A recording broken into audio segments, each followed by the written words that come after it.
പ്രിയപ്പെട്ടവരെ, എനിക്ക്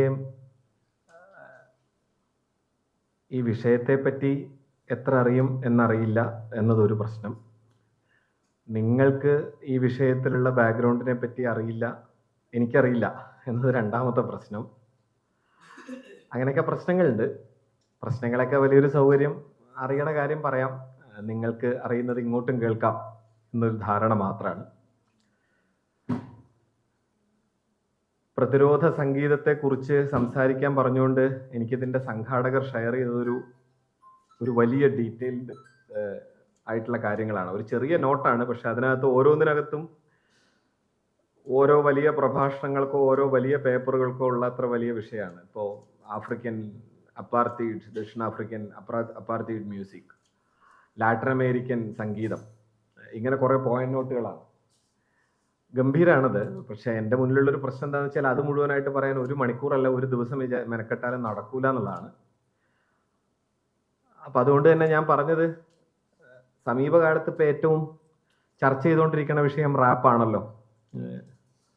റാപ്പ് പാട്ടാണോ, റാപ്പാണോ ഈ നാട്ടിലത്തെ ഏറ്റവും വലിയ സ്വീപ്പ് എന്നൊക്കെ ഉള്ളതാണല്ലോ. അപ്പം അതുകൊണ്ട് അതിനെക്കുറിച്ച് സംസാരിക്കാം എന്നാണ് പറഞ്ഞത്. അപ്പോൾ പൊതുവേ ഞാൻ ആലോചിക്കുന്ന 1 മണിക്കൂറിനകം കൃത്യമായി പ്രസന്റ് ഈ ഒരു ഞാൻ പറയാനുള്ളത് പറഞ്ഞു നിർത്തുക, തുടർന്ന് നമുക്ക് അങ്ങോട്ടും ഇങ്ങോട്ടും സംസാരിക്കാമെന്നാണ്. ഇതിന് ആമുഖമായിട്ട് പ്രധാനമായി പറയാനുള്ളത്, കേരളത്തിന്റെ സംഗീത ബോധത്തിൽ നമ്മൾ ഇതിലേക്ക് കയറുന്നതിന് മുൻപ് നമ്മൾ നോക്കേണ്ട ഒരു ആമുഖം പറയുകയാണ്. ചിലപ്പോൾ നിങ്ങൾക്ക് ഇത് ബോധ്യം ഉണ്ടാവും, എങ്കിൽ പോലും കേരളത്തിന്റെ സംഗീത ബോധത്തിൽ പല പ്രയോജനങ്ങളും പല ഗുണങ്ങളും ഉണ്ട്. അതേസമയം തന്നെ വളരെ വലിയ ചില പ്രശ്നങ്ങളുമുണ്ട് എന്ന് കാണുന്ന ഒരാളാണ് ഞാൻ. അതിനകത്തൊരു വലിയ ഗൾഫുണ്ട്, ഒരു വലിയ വിടവുണ്ട്, ഒരു പ്രതിസന്ധി ഉണ്ട് എന്ന് കാണുന്ന ഒരാളാണ് ഞാൻ. കേരളത്തിന്റെ സംഗീതമായിട്ട് പണ്ട് മുതലേ വ്യവഹരിക്കപ്പെട്ടു പോകുന്നത് ഇവിടുത്തെ ഒരു എലീറ്റ് മ്യൂസിക്കാണ്. സംഗീതം എന്ന് വെച്ചാൽ എന്താണെന്ന് വെച്ചാൽ അത് ഒരു സവർണ എലീറ്റ് മ്യൂസിക്കാണ് എന്ന ബോധമാണ് ഇവിടെ പ്രബലമായി നിലനിൽക്കുന്നത്. ഞാൻ ആ സംഗീതം പഠിച്ചു വന്ന ഒരാളാണ്. ചെറുപ്പകാലം മുതൽ കർണാടക സംഗീതവും കഥകളി സംഗീതവും പഠിച്ചു വന്ന ഒരു ബാല്യമാണ് എന്നെ സംബന്ധിച്ചുള്ളത്. എൻ്റെ മ്യൂസിക് ബാക്ക്ഗ്രൗണ്ടും അവിടെയാണ് നിൽക്കുന്നത്. പക്ഷെ ആ ചെറുപ്പത്തിൽ തന്നെ ഞാൻ വെസ്റ്റേൺ മ്യൂസിക് ധാരാളമായിട്ട് കേൾക്കുമായിരുന്നു. നമ്മുടെ സുഹൃത്തുക്കളൊക്കെ അങ്ങനത്തെ കൂട്ടുകാരൊക്കെ ആയിരുന്നതുകൊണ്ടും അങ്ങനെ ഒരു ബാക്ക്ഗ്രൗണ്ട് ഉണ്ടായിരുന്നതുകൊണ്ടും വെസ്റ്റേൺ മ്യൂസിക് വളരെ പ്രിയപ്പെട്ടതായിരുന്നു. അന്ന് മുതലേ എൻ്റെ മനസ്സിൽ ഇതിനെപ്പറ്റി കുറേ ചോദ്യങ്ങളും ഉണ്ടായിരുന്നു. അന്ന് വളരെ കൺഫ്യൂസ്ഡ് ആയിരുന്നു. വളരെ അബ്സ്ട്രാക്റ്റ് ആയിട്ടുള്ളൊരു ആലോചനയാണ് എൻ്റെ മനസ്സിലുണ്ടായിരുന്നത്.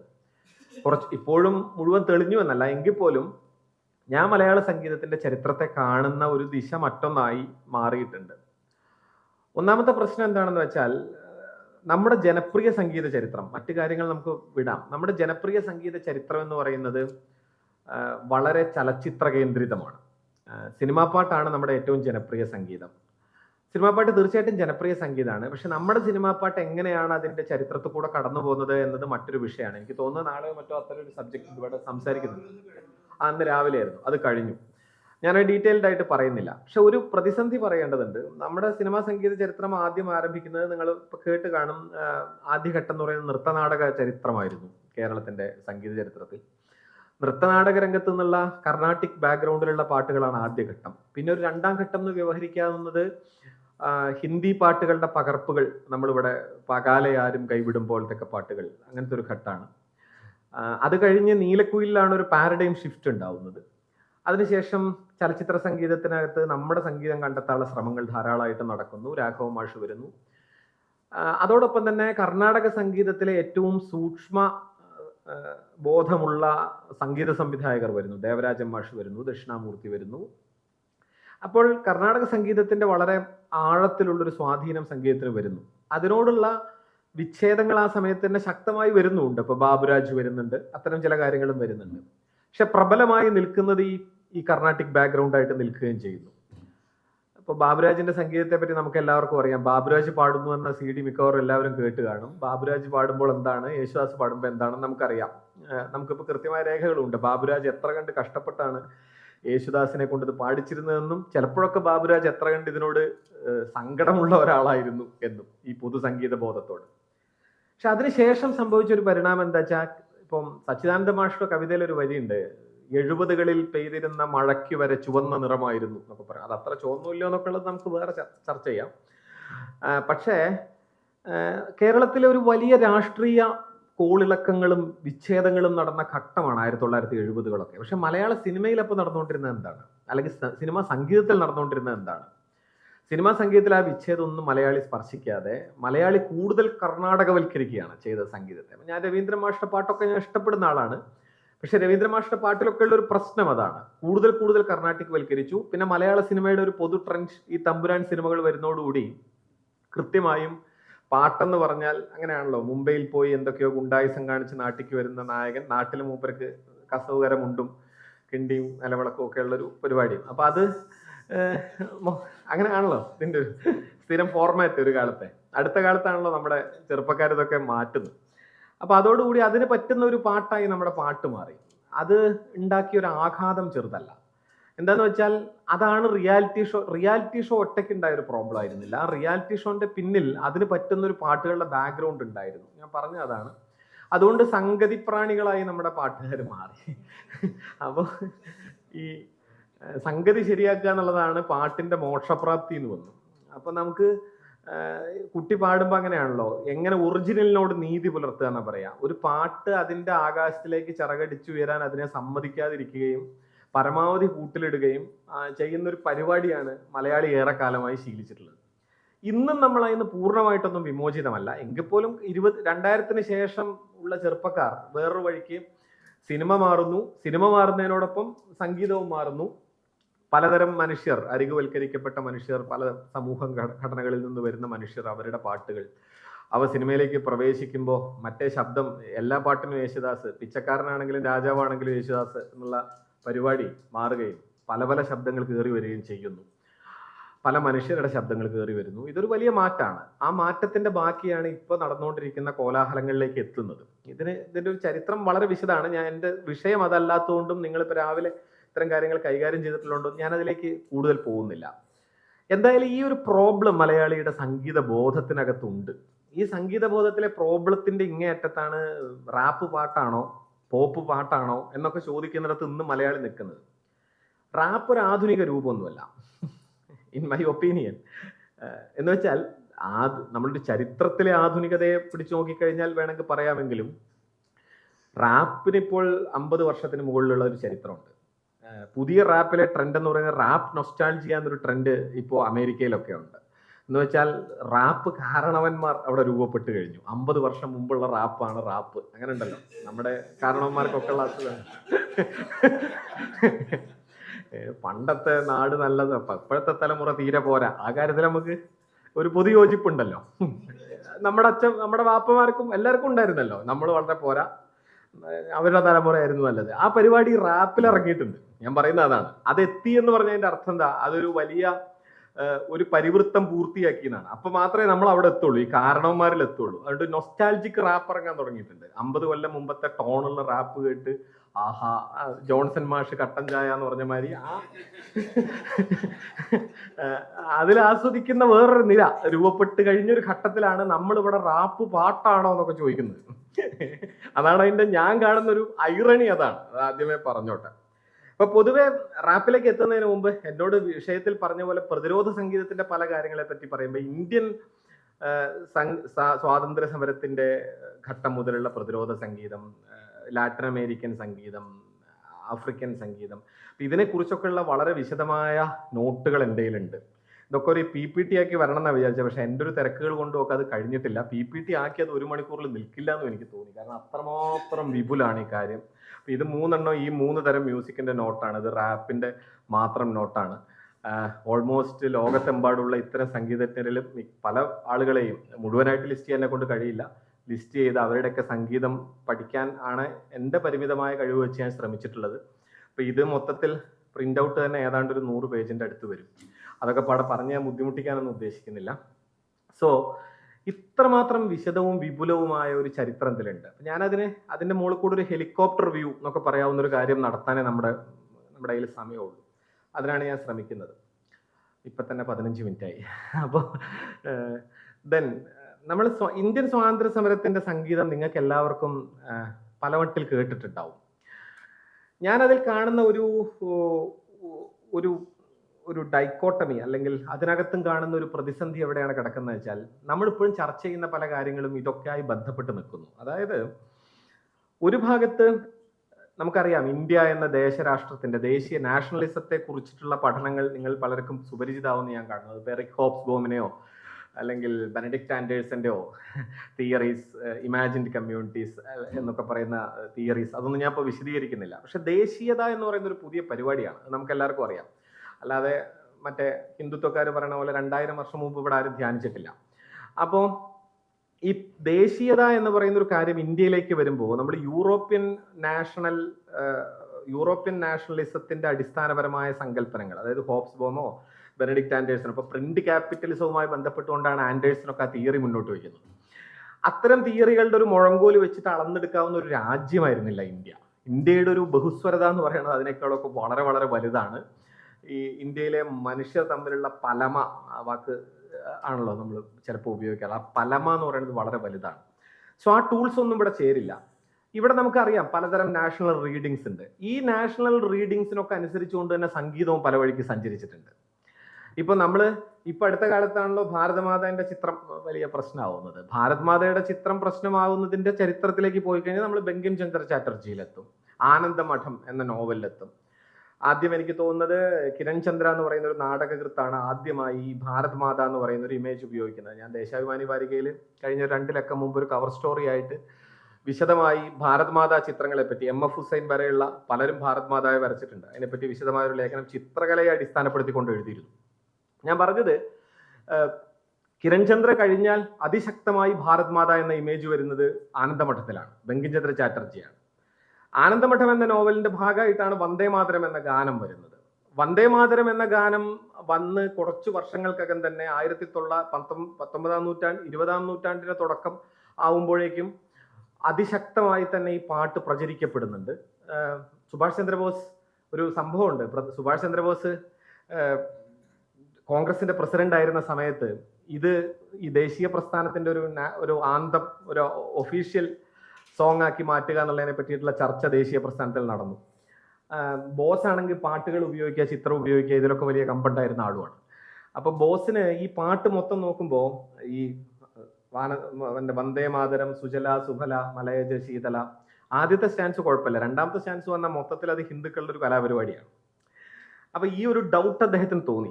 അദ്ദേഹം അന്നത്തെ അത് ചോദിക്കാവുന്ന ഏറ്റവും ആപ്റ്റായ ഒരാൾ എന്നുള്ള നിലയ്ക്ക് രവീന്ദ്രനാഥ് ടാഗോറിനോടാണ് ചോദിക്കുന്നത്. ടാഗോർ ആരാണെന്ന് നിങ്ങൾക്ക് അറിയാമെന്ന് നാഷണലിസം ഇൻ ഇന്ത്യ എന്ന് പ്രബന്ധം എഴുതുന്ന ഒരു മനുഷ്യനാണ്. നാഷണലിസം ഇസ് എ മെനസ് എന്ന കാര്യത്തിൽ ഒരു സംശയമില്ലാത്ത ഒരാളാണ്. ശല്യമാണ് ഈ പരിപാടി എന്ന് അദ്ദേഹത്തിന് അന്നേ മനസ്സിലായിട്ടുണ്ട്. സോ അദ്ദേഹം പറഞ്ഞു, ആദ്യത്തെ ആ ഒരു സ്റ്റാൻസ് എടുക്കാം, ബാക്കി മുഴുവൻ കട്ട് ചെയ്തോളണം. അതൊന്നും ഇന്ത്യയിലെ ദേശീയ പ്രസ്ഥാനത്തിന് യോജിച്ച പരിപാടിയല്ല. ആദ്യത്തെ ഒരു ഭാഗം അത് ഇന്ത്യൻ ടെറൈനെ കുറിച്ചിട്ടുള്ള ഒരു വരിയാണ്, അതുകൊണ്ട് നിങ്ങൾ അത് എടുത്തോളൂ. എടുത്തേ പറ്റൂന്നുണ്ടെങ്കിൽ, അദ്ദേഹത്തിന് വലിയ താല്പര്യമൊന്നുമില്ല ബങ്കിം ചന്ദ്രയുടെ ഈ വരി എടുത്തോളൂ, പറ്റൂന്നുണ്ടെങ്കിൽ അത് എടുത്തോളൂ, അതല്ലാതെ ബാക്കി എടുക്കരുത് എന്നാണ് ടാഗോർ പറയുന്നത്. അങ്ങനെ ആദ്യത്തെ ആ ഭാഗം മാത്രം എടുക്കുന്നത്. നമ്മളിപ്പോൾ വന്ദേ മാതരമായി കേൾക്കുന്ന ആദ്യത്തെ ആ ഒരു ഭാഗം മാത്രമാണ്. വന്ദേ മാതരം അല്ലാത്ത പാട്ടുകൾ നമുക്ക് എല്ലാവർക്കും അറിയാം. പലതരത്തിലുള്ള പാട്ടുകൾ ആ കാലത്ത് ഇറങ്ങുന്നുണ്ട്. ഏറ്റവും പ്രധാനപ്പെട്ട പാട്ട് സാരേ ജഹാം സെ അച്ഛ ആണ്. അതിനെക്കുറിച്ച് ഞാൻ ഡീറ്റെയിൽ ആയിട്ട് നിങ്ങളോട്, നമ്മുടെ വിഷയം അതല്ലാത്തതുകൊണ്ട് പറയാൻ നിൽക്കുന്നില്ല. പ്രധാനപ്പെട്ട ഒരു കാര്യം ഈ കാര്യത്തിൽ എന്താന്ന് വെച്ചാൽ, ഒരുപാട് തരം നാടോടി സംഗീതങ്ങൾ അതിന്റെ ഐഡന്റിറ്റിയിൽ പൊങ്ങി വരുന്ന ഒരു ഘട്ടം കൂടിയായിരുന്നു അത്. രവീന്ദ്ര സംഗീതം എന്നുള്ള പേരിൽ രവീന്ദ്രനാഥ് ടാഗോറിന്റെ അവിടെ ബൗൾ സംഗീതത്തിനെ, അവിടുത്തെ ഖവാലിയെ ഒക്കെ യോജിപ്പിക്കാനുള്ള ഒരു ശ്രമം നടന്നൊഴിച്ചാൽ ബാക്കിയൊക്കെ ആതാത് പ്രദേശങ്ങളിലാണ് പ്രധാനമായിട്ട് വ്യാപിച്ചത്. ഇപ്പൊ തമിഴ് ഇസൈ മൂവ്മെന്റ് എന്ന് പറഞ്ഞിട്ട് തമിഴ്നാട്ടിലൊരു വലിയ മൂവ്മെന്റ് നടക്കുന്നുണ്ട്, തമിഴ് ഇസൈ പ്രസ്ഥാനം. തമിഴ് സംഗീതം എന്ന് പറയുന്നത് പ്രധാനമായി കരുതുകയും മുത്തുസ്വാമി ദീക്ഷിതർ, ത്യാഗരാജൻ തുടങ്ങിയ ആളുകളുടെ പാട്ടല്ല നമ്മൾ പാടേണ്ടത്, തെലുങ്ക് പാടേണ്ട ആളുകളല്ല. താമരൈ പൂത്ത തടാകമിടി എന്നൊക്കെയുള്ള പാട്ടുകളൊക്കെ ഉണ്ട്, കേൾക്കാം. ആ തമിഴ് ഇസൈ മൂവ്മെന്റ് ശക്തിപ്പെടുന്ന അപ്പോഴാണ്. സുബ്രഹ്മണ്യ ഭാരതി പാട്ടുകൾ എഴുതുന്നു, പാരുക്കുള്ള നല്ല നാട്, ഭാരതനാട്, വേറൊരു ലോകം അങ്ങനെ ജനിക്കുകയാണ് എന്ന് വേണമെങ്കിൽ പറയാം സംഗീതത്തിൽ. അത് പലതരത്തിലുണ്ട്. വെള്ളിപ്പണിമലൈ എന്നുള്ള പാട്ട്, ഭാരതദേശം എന്നുള്ള പാട്ട്, പല പാട്ടുകളുണ്ട്. എനിവേ, അതേ ഘട്ടത്തിൽ തന്നെ ചിത്പാവൻ ബ്രാഹ്മിൻസിന്റെ ഇടയ്ക്ക് നിന്ന് ബല്ലാഡുകൾ എന്ന് പറയുന്ന ഒരു സംഗീത വിഭാഗമുണ്ട്. മഹാരാഷ്ട്ര ബെല്ലാഡ്സ്, ബെല്ലാഡി മ്യൂസിക് എന്ന് പറയുന്ന ഒരു വിഭാഗം. അവർ ശിവജിയെ സ്തുതിച്ചുകൊണ്ടുള്ള പാട്ട് പാടി തുടങ്ങുന്നു. ക്രമേണ ചിത്പാവൻ ബ്രാഹ്മണ്യമാണ് ലോകത്തിലെ ഏറ്റവും പ്രധാനപ്പെട്ട ബ്രാഹ്മണ്യം. അത് പിന്നെ അവർക്ക് തീർച്ചയുള്ള കാര്യമാണല്ലോ. ബ്രാഹ്മണർക്കിടയ്ക്ക് തന്നെ ഏറ്റവും വൃത്തികെട്ടവരാര് എന്നുള്ള ചോദ്യത്തിന് ഇന്നും വേറെ ഡിസ്പ്യൂട്ട് ഇല്ല. അപ്പൊ അതുകൊണ്ട് അവരതിനെ കുറിച്ചിട്ടുള്ള പാട്ടുകൾ, ഈ പാട്ടുകൾ തമ്മിലുള്ളൊരു കൺഫ്ലിക്റ്റ് നടക്കുന്നുണ്ട്. അതിനൊരു ഹിസ്റ്ററി ഉണ്ട്, അതും വിപുലമാണ്. ഇതൊക്കെയാണ് ഇതിന്റെ ഒരു പ്രശ്നം. അതിശക്തമായി ടാഗോർ ഇതിനെ വിമർശിക്കുന്നുണ്ട്. ഇത്തരം പാട്ടുകൾ കൊണ്ടുവന്നിട്ട് നമ്മുടെ ദേശീയ പ്രസ്ഥാനത്തിന്റെ വേദിയിൽ നിന്ന് പാടിയാൽ ഞാൻ ഇറങ്ങിപ്പോവും എന്നൊക്കെ ടാഗോർ പരസ്യമായി പറയുന്ന ഒരു സന്ദർഭമൊക്കെ ഉണ്ട്. ഇത് ഒരു ഘട്ടത്തിലേക്ക് എത്തുമ്പോൾ ഗാന്ധിയുടെ പാട്ടുകളിലേക്ക് കടക്കുന്നു. നമുക്കറിയാം ഗാന്ധിയുടെ പാട്ടുകൾ നമുക്കറിയാം. ഈശ്വര അള്ള തേരെ നാം വരുന്നു, ചർക്ക ചലേരെ എന്ന് പറയുന്ന പാട്ട്, രഘുപതി രാഘവ രാജാറാം വരുന്നു. അത് തന്നെ ഒരു നാടോടി പാട്ടിൽ നിന്നാണ് എടുക്കുന്നത്. അതിലേക്ക് അദ്ദേഹം ചില വരികൾ കൂട്ടിച്ചേർക്കുകയാണ് ചെയ്യുന്നത്. അത്തരത്തിലുള്ള പാട്ടുകൾ വരുന്നു. പ്രധാനപ്പെട്ട ഒരു കാര്യം ബംഗാളിന്റെ വിപ്ലവ കവിയായിരുന്ന കാസി നസ്രുൽ ഇസ്ലാമിന്റെ ശ്രമങ്ങളാണ്. കാസി നസ്രുൽ ഇസ്ലാം വിദ്രോഹി, കന്ത്രി ഖുഷിയാർ, അങ്ങനെ പല പാട്ടുകൾ ആ കാലത്ത് എഴുതുന്നുണ്ട്. അതാണ് ബംഗാളിലെ വളരെ സാധാരണക്കാരായ മനുഷ്യരെ പലപ്പോഴും പ്രചോദിപ്പിച്ചത്. ബാക്കി വിവിധ സമൂഹങ്ങളിൽ ഒതുങ്ങി നിന്നപ്പോൾ വിദ്രോഹിയൊക്കെ അതിശക്തമായി ആ ഭാഗം മുഴുവൻ ഏറ്റുപാടിയിട്ടുണ്ട്. ഞാൻ വിദ്രോഹിയുടെ ഒരു ക്ലിപ്പ് ഇതിൽ ഉണ്ടെന്ന് തോന്നുന്നു.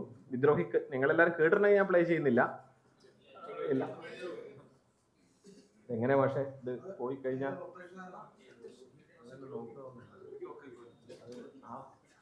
പോയി കൈമോട്ടായാലും അത്രേ ഉള്ളൂ.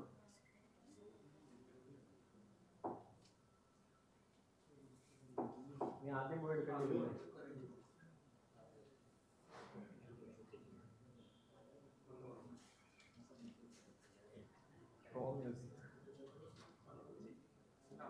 അതെ, ആദ്യത്തെ ഫസ്റ്റ് പാട്ട് എടുത്തോളൂ. നസ്രുൽ ഗീതി പാടുന്ന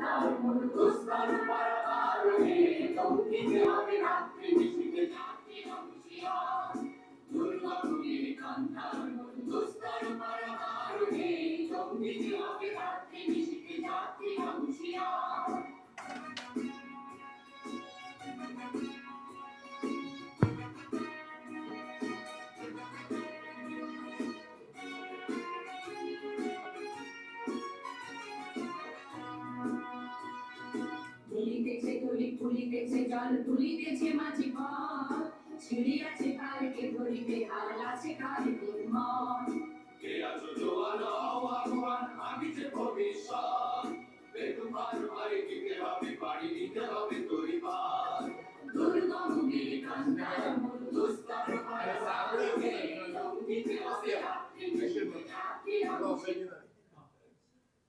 ഓക്കെ, വിദ്രോഹിയുടെ ഒരു ചെറിയത് അതൊന്നും മാത്രമേ ഉള്ളൂ. ഇത്തരത്തിൽ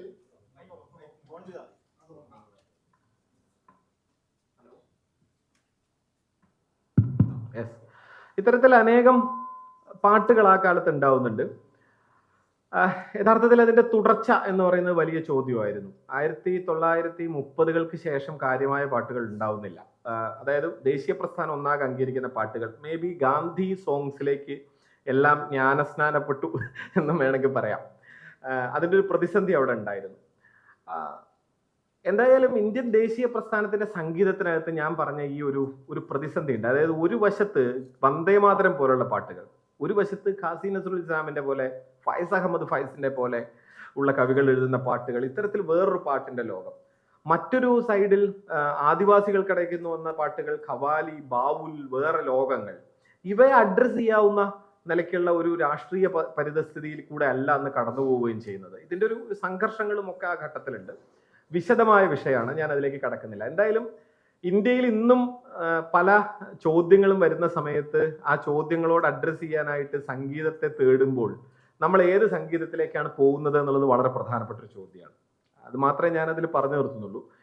എല്ലാം സമരസംഗീതമാണ്, എല്ലാം ഇന്ത്യൻ സ്വാതന്ത്ര്യ സമരത്തിന്റെ സമരസംഗീതമാണെന്നുള്ളൊരു പൊതുധാരണയല്ലാതെ ഈ കാര്യത്തിൽ അന്വേഷണം നടത്തുന്ന മ്യൂസീഷ്യൻസ് പോലും വളരെ ലളിതമായ രേഖീയമായ യുക്തിയിലാണ് എല്ലാ പാട്ടുകളെയും കാണുന്നത്. എല്ലാ പാട്ടും നിഷ്കളങ്കമായ പാട്ടല്ലല്ലോ. ഹിറ്റ്ലറുടെ കാലത്ത് അന്ന് കാനൻ സ്ട്രോവ എന്ന് പറയുന്ന വളരെ പ്രസിദ്ധിയായ സംഗീതജ്ഞയെ കൊണ്ട് ഹിറ്റ്ലറെ സ്തുതിച്ചുകൊണ്ട് പാട്ടുകളൊക്കെ ഉണ്ടാക്കിയിട്ടുണ്ട്. അപ്പോൾ ഹിറ്റ്ലർക്കും പാട്ടൊക്കെ ഉണ്ട്, അല്ലാതെ ഹിറ്റ്ലർ പാട്ട് കേൾക്കാതിരുന്ന ആളൊന്നുമല്ല, നിങ്ങൾ അങ്ങനെ വിചാരിക്കരുത്. അതുകൊണ്ട് പാട്ടാണെങ്കിലും സാഹിത്യമാണെങ്കിലും മലൈക്ക അത്യാവശ്യം എഴുതാം, മെയിൻ ക്യാൻഫ് എഴുതാം, പലതും എഴുതാം. അതുപോലെയാണ്. സോ നമ്മൾ എങ്ങോട്ട് പോകുന്നു എന്നത് കുറെ കൂടി പ്രധാനപ്പെട്ട ഗൗരവമുള്ള ചോദ്യമാണെന്ന് മാത്രം പറഞ്ഞ് ഞാനത് നിർത്തുകയാണ്. അതുപോലെ തന്നെ ലാറ്റിൻ അമേരിക്കൻ സ്വാതന്ത്ര്യ പോരാട്ടങ്ങൾ 20-ാം നൂറ്റാണ്ടിൽ ശക്തിപ്പെടുന്ന കാലത്ത് ലാറ്റിൻ അമേരിക്കൻ സമര പോരാട്ടങ്ങൾ നടന്ന ഓരോ രാഷ്ട്രങ്ങളിലും അതിശക്തമായ സംഗീതത്തിന്റെ ഒരു വലിയ വേവ് സംഭവിക്കുന്നുണ്ട്. ഇപ്പോൾ ന്യൂവേവ കാൻസിയോൺ എന്ന് സാധാരണ വിശേഷിപ്പിക്കുന്ന ബോർഹസ് ഒക്കെ അദ്ദേഹത്തിന്റെ കൃതികളിൽ പലപ്പോഴും ഉപയോഗിക്കുന്ന ഈ സംഗീതത്തിന്റെ വരവ് എങ്ങനെ സംഭവിച്ചു? ഇതൊരു പ്രധാനപ്പെട്ട ചോദ്യമാണ്. നമുക്കറിയാലോ, അധിനിവേശത്തിന്റെ ബ്രിട്ടീഷ് അധിനിവേശമായിട്ട് വളരെ വ്യത്യസ്തമാണ് സ്പാനിഷ് പോർച്ചുഗീസ് അധിനിവേശം എന്ന് പറയുന്നത്. സംസ്കാരത്തിലേക്ക്, മനുഷ്യ ജീവിതത്തിലേക്ക്, ദൈനംദിനമുള്ള ഹ്യൂമൻ ലൈഫിലേക്ക് വരെ എൻ്റർ ചെയ്യുന്ന, ചരിത്രത്തെ പൂർണ്ണമായി മാറ്റി തീർക്കുന്ന, നിർമ്മിതികളെ വരെ പൊളിച്ചു കളയുന്ന മറ്റൊരു തരം അധിനിവേശ ലോകമാണ്. ഭാഷ ഇല്ലാതാക്കുന്ന, നമുക്കറിയാം വളരെ പ്രധാനപ്പെട്ട ലാറ്റിൻ അമേരിക്കൻ സാഹിത്യകാരന്മാരൊക്കെ ഞങ്ങളുടെ ഭാഷ എവിടെ, നമുക്ക് സംസാരിക്കാൻ നമ്മുടെ ഭാഷ എവിടെ എന്നുള്ള ചോദ്യം ചോദിച്ചവരേ ഉള്ളൂ, മാർക്കേസ്. അപ്പോൾ അത്തരത്തിൽ സമ്പൂർണമായി സംസ്കാരം നശിപ്പിക്കപ്പെട്ടൊരു കാലത്ത് നിന്ന് ശബ്ദം ആണ് ആകെ സംരക്ഷിക്കപ്പെടുന്നത്. അതൊരു വല്ലാത്ത ചരിത്രമാണ്. ലാറ്റിൻ അമേരിക്കൻ മ്യൂസിക് ഇപ്പോഴും കേൾക്കുമ്പോൾ തോന്നുന്ന ഒരു പൊട്ടിത്തെറിപ്പുണ്ട് എന്നെ പോലുള്ളവർക്ക്. അതെന്താണെന്ന് വെച്ച് കഴിഞ്ഞാൽ, ഇങ്ങനെ എന്താ പറയാ, കുടിച്ചിട്ട ചേന മുളച്ചു വരുന്നത് പോലെ അവിടെ നിന്ന് മുഴുവൻ സാധനവും സ്പാനിഷുകാർ അടിച്ചു പൊളിച്ച് തകർത്തിട്ടും അതിനകത്ത് നിന്ന് എവിടെ നിന്നോ എന്നറിയാതെ ഈ പാട്ട് എന്ന് പറയുന്ന, ശബ്ദം എന്ന് പറയുന്ന ഒരു സാധനം ഇങ്ങനെ ഉയർത്തെഴുന്നേറ്റ് വരുന്നത് നമുക്ക് കാണാൻ പറ്റും.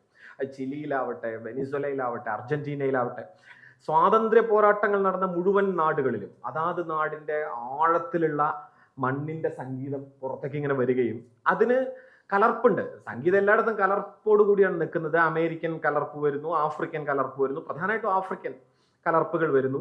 പക്ഷെ അപ്പോഴും ആ ഒരു മ്യൂസിക് കൾച്ചർ ആ രീതിയിൽ ഡെവലപ്പ് ചെയ്യുക എന്നൊരു കാര്യം ലാറ്റിൻ അമേരിക്കയിൽ നടക്കുന്നുണ്ട്. സോ ലാറ്റിൻ അമേരിക്കൻ സംഗീത ചരിത്രത്തിൽ ഒരുപാട് പേരെ പരാമർശിക്കാണ്ട് ഈ ന്യൂവേവ കാൻസിയോണിനകത്ത്. ഞാൻ അതൊക്കെ എഴുതിയിട്ടുണ്ട്. നിങ്ങൾക്ക് മുഴുവനായിട്ട് പറയുക എന്നുള്ളത് വലിയ ബുദ്ധിമുട്ടാണ്. വേണമെങ്കിൽ ഒരു ഭാഗം ഞാൻ അങ്ങനെ വായിക്കാം, അതാണ് കുറച്ചുകൂടി ഭേദം എന്ന് എനിക്ക് തോന്നുന്നു. 20-ാം നൂറ്റാണ്ടിന്റെ മധ്യത്തോടെ പല രാജ്യങ്ങളും സൈനിക സ്വേച്ഛാധിപത്യം, സാമ്പത്തിക അസമത്വം, ശീതയുദ്ധകാലത്ത് സോഷ്യലിസത്തെ എതിർക്കാനുള്ള US പിന്തുണച്ച വിദേശ ഇടപെടലുകൾ എന്നിവയെ നേരിട്ടുകൊണ്ടിരിക്കുകയാണ്. പ്രധാന പ്രസ്ഥാനങ്ങൾ അവയ്ക്കകത്ത് ഉൾപ്പെടുന്നവ എല്ലാം നിങ്ങൾക്കറിയാവുന്നതാണ്. ക്യൂബൻ വിപ്ലവം, ഫിഡൽ കാസ്ട്രോ, ചെഗുവേര. എൻ്റെ ഒരു ചരിത്രം ഞാൻ അവിടെ പറയുന്നുണ്ട്. അതിനുശേഷം ചിലിയൻ സംഗീതജ്ഞൻ വിക്ടർ ജാര പറയുന്ന ഒരു പ്രധാനപ്പെട്ട വാചകമുണ്ട്: ഗിറ്റാർ ഒരു ഉപകരണം മാത്രമല്ല, ഒരു പോരാട്ടത്തിന്റെ ആയുധമാണ്. വിക്ടർ ജാര ആ കാലത്ത് ഏറ്റവും പ്രസിദ്ധനായ ലാറ്റിൻ അമേരിക്കൻ മ്യൂസീഷ്യനാണ്. ഗിത്താർ എന്നുള്ള മ്യൂസിക് ഉപകരണത്തെ ഒരു കേവലം ഒരു മ്യൂസിക് ഇൻസ്ട്രുമെന്റ് എന്നുള്ളതിലപ്പുറം ഒരു സമരത്തിന്റെ ആയുധം എന്ന നിലയ്ക്ക് ആദ്യം രേഖപ്പെടുത്തപ്പെടുന്ന അവിടെയാണ്. എനിക്ക് തോന്നുന്നു 20-ാം നൂറ്റാണ്ടിലെ ഏറ്റവും വലിയ മ്യൂസിക്കൽ വെപ്പൺ എന്ന് പറയുന്നത് ഗിറ്റാറായിട്ട് മാറുന്നതാണ് പിന്നീട് നമ്മൾ ചരിത്രത്തിൽ കാണുന്നത്. അതിന്റെ തുടക്കം വിക്ടർ ജാരയിലാണ്. ദെൻ ഫോക്ക് പാരമ്പര്യങ്ങളെ ന്യൂവേവ കാൻസിയോൺ സാമൂഹ്യബോധമുള്ള വരികളുമായി സമന്വയിപ്പിച്ചു. ദാരിദ്ര്യം, സാമ്രാജ്യത്വം, അനീതി എന്നിവയെ നിരന്തരമായി അവ അഭിസംബോധന ചെയ്തു. ചിലി, അർജന്റീന, ഉറുഗ്വേ എന്നിവിടങ്ങളിൽ ഉരുത്തിരിഞ്ഞ ഈ പ്രസ്ഥാനം ലാറ്റിൻ അമേരിക്കയിൽ ഒന്നാകെ വ്യാപിച്ചു. വിമോചനത്തിന്റെ സൗണ്ട് ട്രാക്കായി അത് ക്രമേണ മാറി. ചിലിയിൽ വിക്ടർ ജാര, ആന്റി ഇല്ലിമാനി തുടങ്ങിയ ആൻഡിയൻ ഉപകരണങ്ങൾ, ക്വേന ചരങ്കോ എന്നൊക്കെ പറയുന്ന അവരുടെ ചില ഉപകരണങ്ങളുണ്ട്. ക്വേന ചരങ്കോ ഒക്കെ നിങ്ങൾക്ക് സെർച്ച് ചെയ്താൽ കാണാം. അതിഗംഭീര ഉപകരണങ്ങളാണ് ആ കാലത്തെ. അവ ഉപയോഗിച്ചുകൊണ്ട് US ഇടപെടലിനെയും വർഗ അടിച്ചമർത്തലിനെയും പ്രതിഷേധമുയർത്താനുള്ള ശബ്ദമായി ആ സംഗീതം മാറി. ജാരയുടെ എൽ റെഡിഷോ ഡേ വിൽ പാസ് എന്ന് പറയുന്ന സമാധാനത്തിൽ ജീവിക്കാനുള്ള അവകാശം എന്ന് മാത്രം, സമാധാനത്തിൽ മനുഷ്യർക്ക് ജീവിക്കാനുള്ള അവകാശം എന്ന് മാത്രമായിരുന്നു വിക്ടർ ജാരയുടെ ഒരു സ്ലോഗൻ. അതിൽ വെച്ചുകൊണ്ട് അദ്ദേഹം ചെയ്ത വലിയ പാട്ടുകളുടെ ഒരു പാരമ്പര്യമുണ്ട്. അലന്റെ പിന്തുടർച്ചക്കാർക്ക് ഒരു ഗീതമായി പിന്നീട് മാറി. അർജന്റീനയിൽ മെർസിഡസ് സോസയുടെ ടോഡോ കാമ്പിയ, എല്ലാം മാറുന്നു എന്ന ഗാനം സ്വേച്ഛാധിപത്യത്തിൽ പ്രത്യാശയെ നിരന്തരമായി പ്രതിനിധീകരിച്ചുകൊണ്ട് നിരവധി സംഗീതജ്ഞർ ടോഡോ ബാക്ക് കാമ്പിയയിലേക്ക് അണിചേർന്നു. വിയോട്ടേല പാർലയുടെ ഗ്രാസിയസ് അലാവിഡ പ്രതിരോധ ശക്തിയെ നിരന്തരമായി പ്രകോപിപ്പിച്ചു. ഇങ്ങനെ ഒരുപാട് പേരെ ഞാൻ ഇതിനകത്ത് പറയുന്നുണ്ട്. ഇതിൽ ഒരു പ്രത്യേക ഘട്ടത്തിലെത്തുമ്പോൾ ക്യൂബൻ ട്രോവ എന്ന് പറയുന്ന ഒരു സംഗീതം ക്യൂബൻ വിപ്ലവത്തിന്റെ ഭാഗമായി ഉയർന്നു വരുന്നു. ക്യൂബയിലെ സംഗീതവും ക്യൂബയിലെ വിപ്ലവ പ്രസ്ഥാനവും, ആ കപ്പലിലുള്ള യാത്ര നിങ്ങൾക്കറിയാമായിരിക്കും ആദ്യത്തെ, അവിടെ തന്നെ ഏറ്റവും കൂടുതൽ അവർ പാട്ട് പാടുകയാണ് ചെയ്യുന്നത്, അതിനകത്തും പാട്ട് പാടിക്കൊണ്ടിരിക്കുകയാണ്. ക്യൂബൻ ട്രോവ ഒരു വലിയ മ്യൂസിക്കൽ ബാൻഡായിട്ട് രൂപപ്പെടുകയും അത് 10-12ഓളം മ്യൂസിക് ബാൻഡുകളായി മാറി ലാറ്റിൻ അമേരിക്കൻ സംഗീതത്തെ തുടർന്ന് വലിയ തോതിൽ നിർണ്ണയിക്കുന്ന ഒരു സംഗീതമായിട്ട് മാറുകയും ചെയ്തു. അതാണ് ടോഡോ കാമ്പിയ ഒക്കെ ആയിട്ട് ക്രമേണ മാറുന്നത്. അതിലെ പ്രധാനപ്പെട്ട പാട്ടുകാരനായിരുന്നു സാൽവിയോ റോഡ്രിഗസ്. സാൽവിയോ റോഡ്രിഗസ് 6 തവണ ഈ അമേരിക്കൻ സൈന്യത്തിന്റെ ആക്രമണത്തിന് ഇരയാക്കപ്പെട്ട സംഗീതജ്ഞനാണ്. പലവട്ടം അദ്ദേഹത്തെ കൊല്ലാനുള്ള ശ്രമങ്ങൾ നടന്നു. ഒരു തവണ പിടിച്ച് തടവിലിട്ടിടത്ത് നിന്ന് അത്ഭുതകരമായി അമേരിക്കൻ പിടിയിൽ നിന്ന് റോഡ്രിഗസ് രക്ഷപ്പെട്ടു. അങ്ങനെയൊക്കെയുള്ള ഒരു മ്യൂസീഷ്യനാണ് സാൽവിയോ റോഡ്രിഗസ്. സാൽവിയോ റോഡ്രിഗസിന്റെ ഒരു ചെറിയ ക്ലിപ്പ് ഇതിലുണ്ടെന്ന് തോന്നുന്നു, വേണമെന്നുണ്ടെങ്കിൽ നമുക്കൊന്ന് പ്ലേ ചെയ്യാം.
ക്യൂബൻ ട്രോവ ടോൺ, ചിലപ്പോൾ നിങ്ങൾക്ക് അതിന്റെ വരികൾ നമുക്കിപ്പോൾ കിട്ടണമെങ്കിൽ അതിന്റെ അർത്ഥം മുഴുവൻ വേറെ ആയിട്ട് പറയേണ്ടി വരും, ഞാനിലേക്ക് കിടക്കുന്നില്ല. അതിന്റെ ടോൺ നിങ്ങൾ ശ്രദ്ധിക്കുക. സ്ഥിരമായിട്ട് പിന്നീട് നമ്മുടെ ഡിസ്കോ ബാർ ടോണായി മാറിയ സാധനം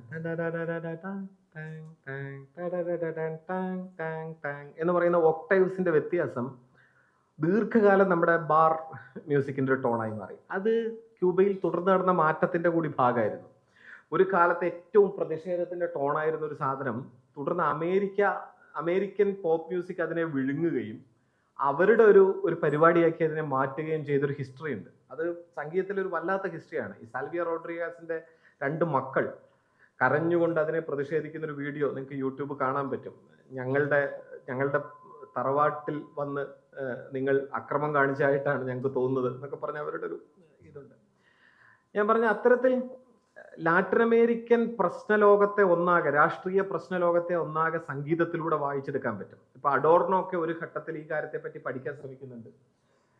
എഡ്വേർഡ് സയ്യിദ് ഈ കാര്യത്തെ പറ്റി, പലസ്തീനെ പറ്റി എഴുതുന്നതിന്റെ ഇടയിൽ എഡ്വേർഡ് സയ്യിദ് എന്താണ് മധ്യേഷ്യൻ സംഗീതത്തിന് സംഭവിക്കാൻ പോകുന്ന പ്രതിസന്ധികൾ എന്നതിനെ കുറിച്ച് പഠിക്കുമ്പോൾ സയ്യിദ് ഉദാഹരിക്കുന്നത് ലാറ്റിൻ അമേരിക്കയിലെ ഈ ഷിഫ്റ്റാണ്. എഡ്വേർഡ് സയ്യിദിന്റെ മ്യൂസിക്കൽ സ്റ്റഡീസ് നിങ്ങൾക്ക് വേണമെന്നുണ്ടെങ്കിൽ കുറച്ചുകൂടി വിശദവായന ആഗ്രഹിക്കുന്നവർക്ക് നോക്കാവുന്നതാണ്. ഞാൻ അതിലേക്ക് ഇനി ഇതൊക്കെ പറഞ്ഞ് ഇതൊക്കെ എൻ്റെ മുന്നിൽ ഒരു പ്രതിസന്ധി ഉണ്ടെന്ന് നിങ്ങൾക്ക് മനസ്സിലാവുണ്ടെന്ന് ഞാൻ തോന്നുന്നു. കാരണം ഇതൊക്കെ ഒരു വലിയ പാരാവാരാണ്.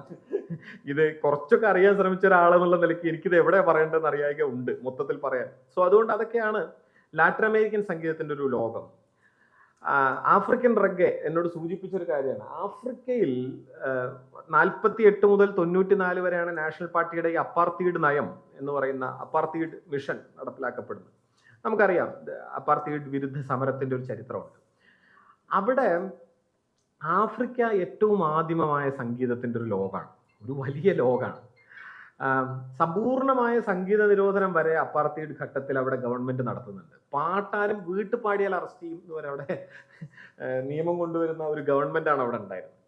പക്ഷേ എന്നിട്ട് പോലും ആഫ്രിക്കൻ സംഗീതം ഇങ്ങനെ മുഴങ്ങി നിന്നു എന്നതാണ്. കാരണം ആഫ്രിക്കയിൽ ഒരിക്കലും നമുക്ക് തടയാൻ പറ്റാത്തൊരു കാര്യമാണ് ആഫ്രിക്കൻ മ്യൂസിക് എന്ന് പറയുന്നത്. അത് റെഗ്ഗെ മാത്രമല്ല, അവിടെ പലതരം സംഗീത രൂപങ്ങളുണ്ട്. ഇപ്പോൾ റെഗ്ഗെ ഉണ്ട്, മുൻപേ അവിടെ ജാസ് ആദ്യഘട്ടത്തിലെത്തി.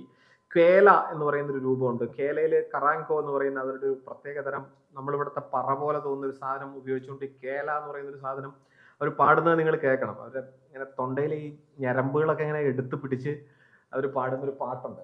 നമ്മളിങ്ങനെ തരിച്ചു പോകും. ആ രീതിയിൽ പാടുന്ന പാട്ടുകാർ അവിടെ ഉണ്ട്. കേരളയിലുള്ള ഒരു ആർട്ടിസ്റ്റാണ്, നിങ്ങൾ എപ്പോഴെങ്കിലും കണ്ടിട്ടുണ്ടോ എന്ന് എനിക്കറിയില്ല. മോഡി അവിടെ ആഫ്രിക്കയിൽ എവിടെയോ പോയപ്പോൾ സ്വീകരിച്ചു വരുന്ന ഒരു വീഡിയോ ഉണ്ടായിരുന്നു. അത് കോമഡി ആയിട്ട് കുറെ പ്രചരിക്കപ്പെട്ടു. നിങ്ങൾ കണ്ടിട്ടുണ്ടോ അറിയില്ല. ഡ്രം അടിച്ച് സ്വീകരിക്കുന്നതല്ല, ഒരു പാട്ടൊക്കെ പാടിയിട്ട് ഇങ്ങനെ നടക്കുകയാണ്. ഇത് എന്തോ മോഡിനെ തെറി വിളിക്കുകയാണെന്നാണ്. നിങ്ങൾ കണ്ടിട്ടുണ്ടോ എനിക്കറിയില്ല, ഉണ്ടാവും. അത് കേല മ്യൂസീഷ്യൻ ആണ് അവര് കേലയുടെ ഒരു ടോൺ അതാണ്, നമുക്ക് പെട്ടെന്ന് ചീത്ത വിളിക്കാന്ന് തോന്നും. പക്ഷെ ആ മ്യൂസിക്കിന്റെ ബലം ഭയങ്കരമാണ്, അതിന്റെ അകത്തുനിന്ന് വരുന്ന ടോൺ ഭയങ്കരമാണ്. അങ്ങനെ ഒരുപാട് ഈ എംബഡാങ്ക എന്ന് പറയുന്ന ഒരു മ്യൂസിക്കൽ ഫോം ഉണ്ട്. എംബഡാങ്ക ഞാൻ കുറെ കാലത്തിന് ശേഷം പരിചയപ്പെട്ട ഒരു മ്യൂസിക്കൽ ഫോമാണ്. നമ്മുടെ കേരളത്തിൽ നമ്മൾ പരിചയിച്ചിരിക്കുന്ന കുറെ താളങ്ങളുണ്ട്, നാടൻ താളങ്ങളൊക്കെ ഉണ്ട്. അതേ നാടൻ താളങ്ങളുടെ ഒരു ആഫ്രിക്കൻ വേർഷൻ എംബഡാങ്കയിൽ നമുക്ക് കാണാൻ പറ്റും. ലോകത്തെമ്പാടും താളമൊക്കെ ഒരുപോലെയാണ് എന്ന് മനസ്സിലാവുന്ന അങ്ങനെയാണ്. ഇപ്പൊ ഞാനൊരു എക്സാമ്പിൾ മാത്രം പറയാം. ഇപ്പോൾ ഇവിടെ ലക്ഷ്മി താളം എന്നുള്ള പേരിൽ ഒരു നാടൻ താളമുണ്ട്. നമ്മുടെ പഞ്ചാരി മേളത്തിലോ തായമ്പകയിലോ താളമില്ല, കാക്കരശി നൃത്തം പോലത്തെ കിള്ളയിലുണ്ട്. ഇപ്പോൾ താളത്തിന്റെ വായ്ത്താരി പറഞ്ഞാൽ തിത്തിത്തൈ തിക്കിത്തത്തൈ തിത്ത തിക്കുത്ത തിത്തൈ ഇത്ത തിക്കുത്തൈ എന്നാണ് വായ്ത്താരി. കുഞ്ചൻ നമ്പ്യാരൊക്കെ ഈ താളത്തിൽ എഴുതിയിട്ടുണ്ട്, തുള്ളലിൽ എഴുതിയിട്ടുണ്ട്. കൊട്ടിനും പാട്ടിനും ഒട്ടും വിജയ നിനക്കു രസമില്ലേ എന്നാണ്.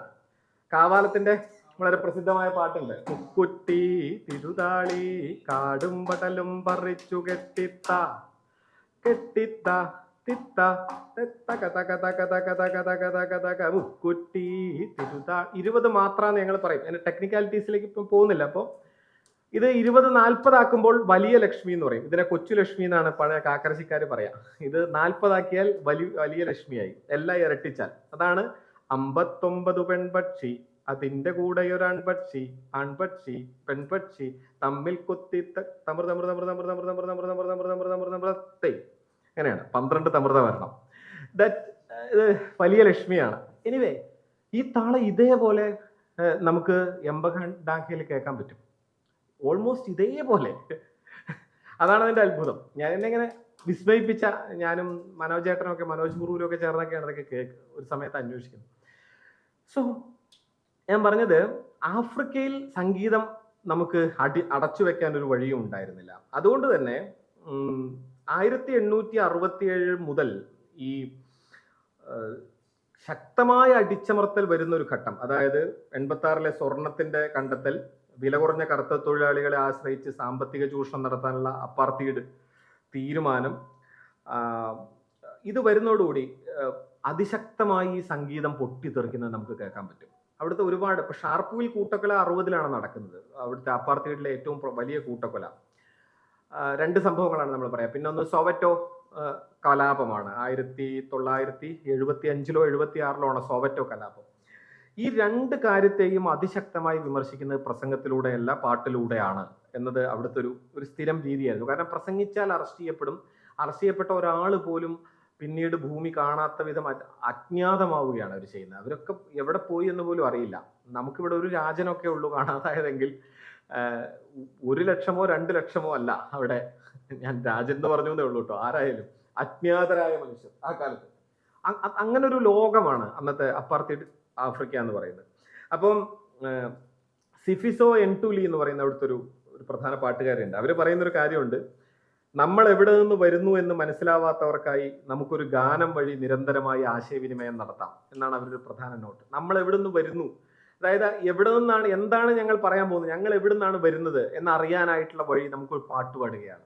അതുകൊണ്ട് ആഫ്രിക്കൻ അപ്പാർത്തൈഡ് സമരത്തിന്റെ മിക്ക വേദികളിലും തെരുവുകളിൽ പാട്ട് ഒരു പ്രധാനപ്പെട്ട കാര്യമായിരുന്നു. ഏതാണ്ട് ഒരു 3/4 മണിക്കൂറോ 1 മണിക്കൂറോ പാടുക, ഒരു 10 മിനിറ്റ് നേരം സംസാരിക്കുക, അങ്ങനെയാണ് ഉണ്ടായിരുന്നത്.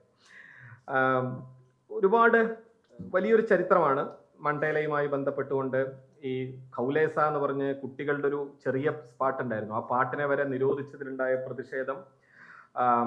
അബ്ദുള്ള ഇബ്രാഹിമും മിറിയം മക്കേബയും ആയിരുന്നു നിരന്തരം നിരോധിക്കുന്നു. രണ്ടുപേരുടെയും പാട്ടുകൾ വീണ്ടും വീണ്ടും. മാമ ആഫ്രിക്ക എന്ന് പറഞ്ഞിട്ട് TD രാമകൃഷ്ണന്റെ ഒരു നോവൽ എടുത്താൽ ഇത് ഇറങ്ങിയിരുന്നു. മാമ ആഫ്രിക്ക എന്ന് പറയുന്നത് ഈ മിറിയം മക്കേബ ആണ് അതിലെ ഒരു പ്രധാനപ്പെട്ട ക്യാരക്ടർ.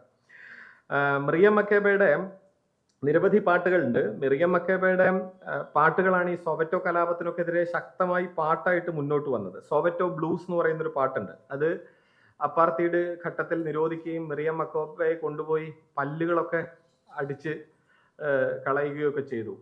അത് വലിയ പ്രതിഷേധത്തിനിരയായി. അവർ ആ പല്ലുകൾ മുഴുവൻ കൊണ്ടുവന്ന ഒരു സംഗീത വേദിയിൽ ഇങ്ങനെ മുമ്പിൽ ഇങ്ങനെ ജനങ്ങളുടെ മുന്നിൽ ഇങ്ങനെ അവിടുന്ന് ശേഖരിച്ച പല്ലുകൾ, എൻ്റെ പല്ലുകൾ എന്ന് പറഞ്ഞ് ഇങ്ങനെ ഇട്ടിട്ട് പാടുന്ന ഒരു രംഗമുണ്ട്. ഭീകരമായ രംഗമാണ്. അതിന്റെ വീഡിയോ ലഭ്യമല്ല. ഈ സോവറ്റോ ബ്ലൂസ് എനിക്ക് തോന്നുന്നു ഇതിനകത്ത് ഉണ്ട് തോന്നുന്നു, മിറിയം മക്കേബയുടെ. താല്പര്യം ഉണ്ടെങ്കിൽ ഒന്ന് പ്ലേ ചെയ്യാം.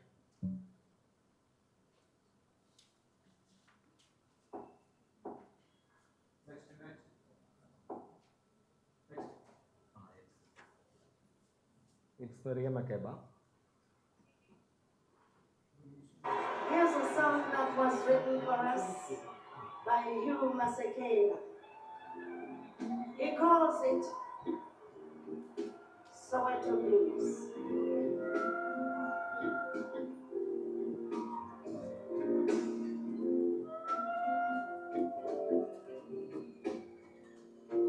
The children got a letter from their master. It said no more Xhosa, Sotho, no more Zulu. Refusing to comply, they sentenced her. That's when the policeman came to the rescue.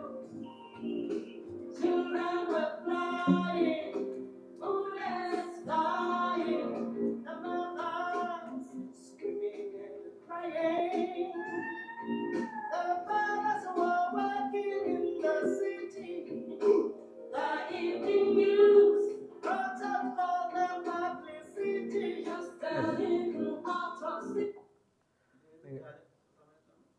ഇത് almost 971 ഘട്ടത്തിലാണ് ഇതുണ്ടാവുന്നത്. 69 ഈ പാട്ട് ആദ്യം ഉണ്ടാവുന്നത്. ഇത് പാടുന്ന 71 ആണെന്നാണ് എനിക്ക് തോന്നുന്നത്. 2ാം ഘട്ടത്തിലാണ് ഇവർ പാടുന്നത്.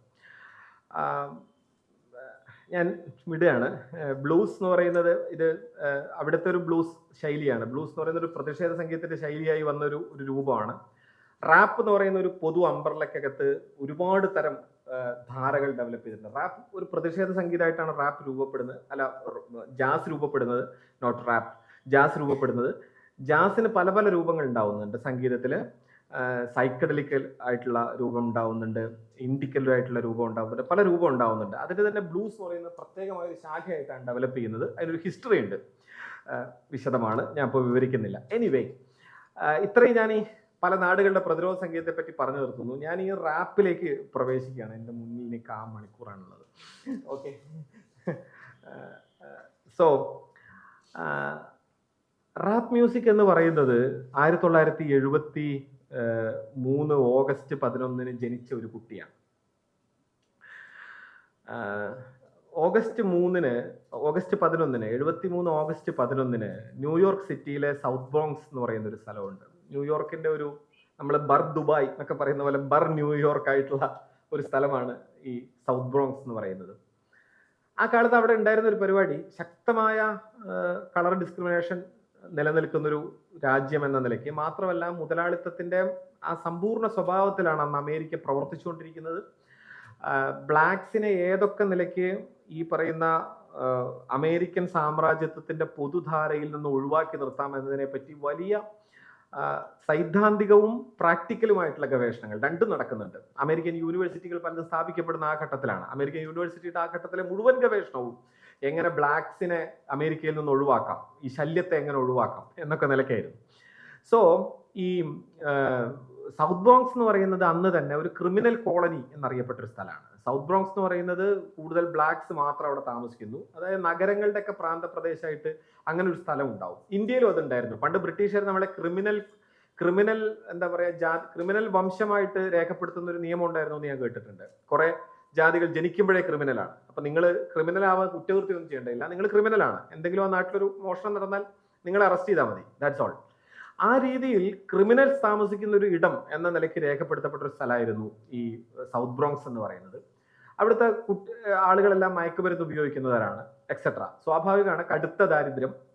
ഈ ദാരിദ്ര്യത്തിന്റെ ഒരു പരകോടിക്കകത്ത് സ്വാഭാവികമായിട്ടും ഉണ്ടാകാവുന്ന ഒരു സാധനമാണ് മയക്കുമരുന്ന്. അങ്ങനെ ഒരു അപ്പൊ അവര് മനുഷ്യരല്ല, ഓൾമോസ്റ്റ് എന്താന്ന് വെച്ചാൽ ഞാൻ കാണാറുള്ളത് ഇപ്പൊ അരിസ്റ്റോട്ടിൽ പൊളിറ്റിക്സിലൊക്കെ പറയുന്നുണ്ടല്ലോ, ആരാണ് മനുഷ്യൻ എന്നൊരു നിർവചനത്തിലേക്ക് അരിസ്റ്റോട്ടിൽ ഫിലോസഫിക്കലായിട്ട് എത്തുന്നുണ്ടല്ലോ. Man is a political animal, നമ്മൾ സാധാരണ ഉപയോഗിക്കാറുള്ള വാചകമാണല്ലോ. മനുഷ്യൻ ഒരു രാഷ്ട്രീയ മൃഗമാണ്. അതിൽ നിന്ന് ആരെയൊക്കെ ഒഴിവാക്കണം എന്ന് അരിസ്റ്റോട്ടിൽ പറയുന്നുണ്ട്. സ്ത്രീകൾ ഒഴിവാണ്, മറ്റേ ദരിദ്രരൊഴിവാണ്, അങ്ങനെ കുറെ പേരെ, ഒറ്റയ്ക്ക് പറക്കുന്ന പക്ഷികൾ എന്നൊക്കെ പറയാൻ അദ്ദേഹത്തിന്റെ പ്രസിദ്ധമായ ഉപമകളുണ്ട്. അരിസ്റ്റോട്ടലിന്റെ പൊളിറ്റിക്സ് വായിച്ചവർക്കറിയാം.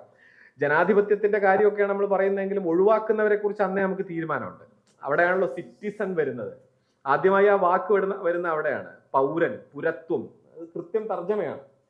മലയാളത്തിൽ അപൂർവമായിട്ട് കൃത്യം തർജ്ജമ നടക്കാറുള്ളൂ. പുരത്തിൽ താമസിക്കുന്നവനാണ് പൗരൻ. നിങ്ങൾ സിറ്റിയിൽ താമസിക്കണം. അത് ഈ സിറ്റി പുതിയ സിറ്റി അല്ല, സിറ്റിസണിലെ സിറ്റി ചെറിയ വ്യത്യാസമുണ്ട്. എങ്കിൽ പോലും സിറ്റിസൺ ആയിരിക്കുന്നവനെയാണ് മനുഷ്യനായിട്ട് കണ്ടത്. അവനാണ് പൗരൻ, അല്ലാത്തവൻ പൗരനൊന്നുമല്ല. നിങ്ങൾ ഈ നളചരിത ആട്ടക്കഥയൊക്കെ മലയാളം മാഷൊക്കെ പഠിപ്പിക്കുന്നുണ്ടാവും. അതിൽ ഈ പുഷ്കരൻ എന്ന് പറയുന്ന ഒരു ചങ്ങാതിയുണ്ട്. മൂപ്പര് നളനെ ആട്ടിവിടും രാജ്യമൊക്കെ എടുത്തിട്ട്. അപ്പൊ പറയുന്ന വാചകം, പുരത്തിൽ മരുവും മഹാജനങ്ങളും നാട്ടിൻ പുറത്തു വസിക്കും ഓരോ ജനങ്ങളും കേൾക്കണം എൻ്റെ ആജ്ഞ എന്നാണ്. അതായത് ഇത് രണ്ടാണ് തീരുമാനമുണ്ട്. പുരത്തിൽ മരുവുന്നതാണ് യഥാർത്ഥ മനുഷ്യൻ എന്ന് പറയുന്ന ജനം. പിന്നെ നാട്ടുമ്പുറത്ത് ജനിക്കുന്ന ഹ്യൂമൻസ് എന്ന് പരിഗണിക്കാൻ പറ്റാത്ത കുറെ പേരുണ്ട്.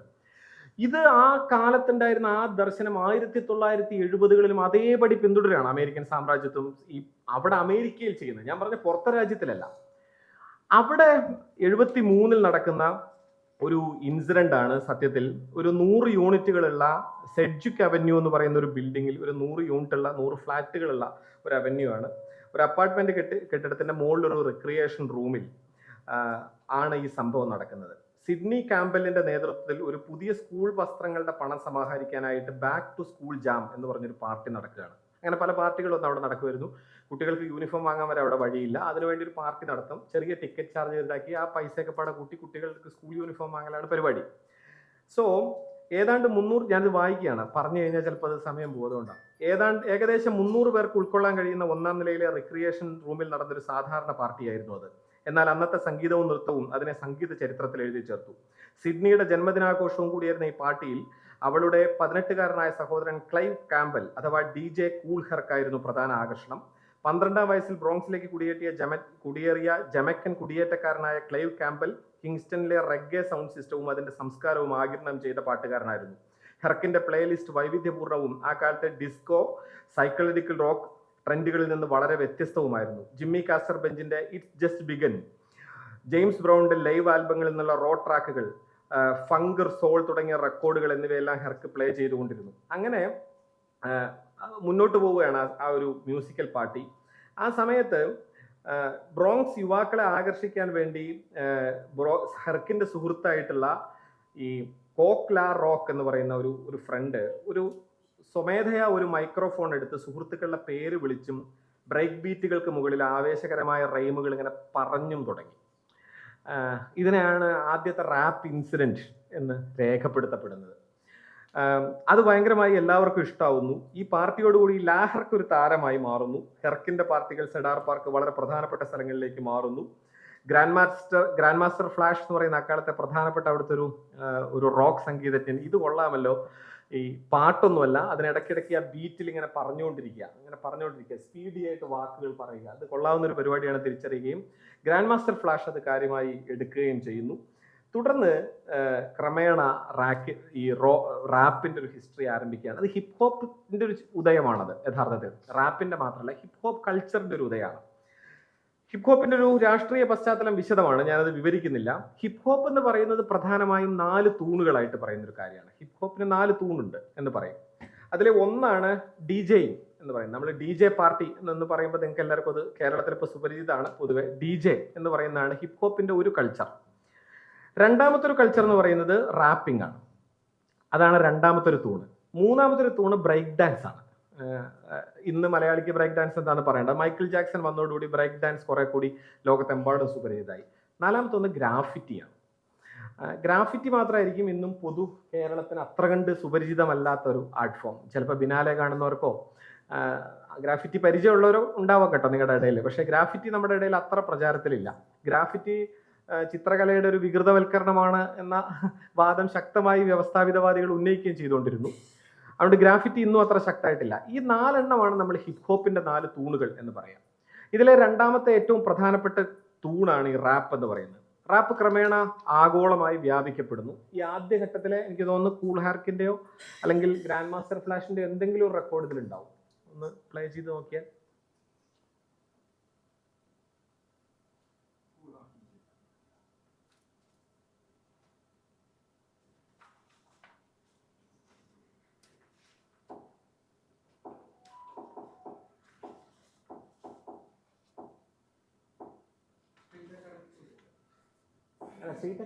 മലയാളമാണ്.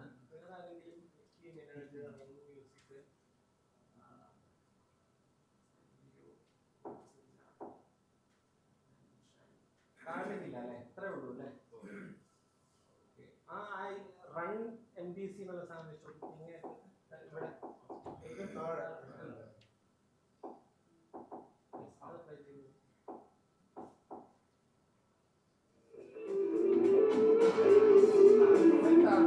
ഇത് ആ ഘട്ടത്തിലുള്ളൊരു പാട്ടാണ്.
ഓക്കെ,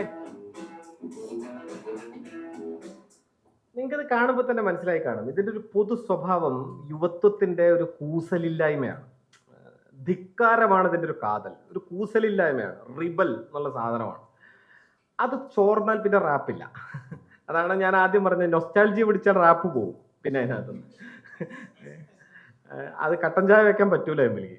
സോ അതിൽ വെക്കാൻ പറ്റുന്ന സാധനമാണ് ആരായാലും എനിക്ക് വെക്കുന്നത്. കട്ടൻ ചായ അതിൽ പോകില്ല. നമ്മൾ മനസ്സിലാക്കേണ്ട ഒരു പ്രോബ്ലം അവിടെയാണ് കിടക്കുന്നത്.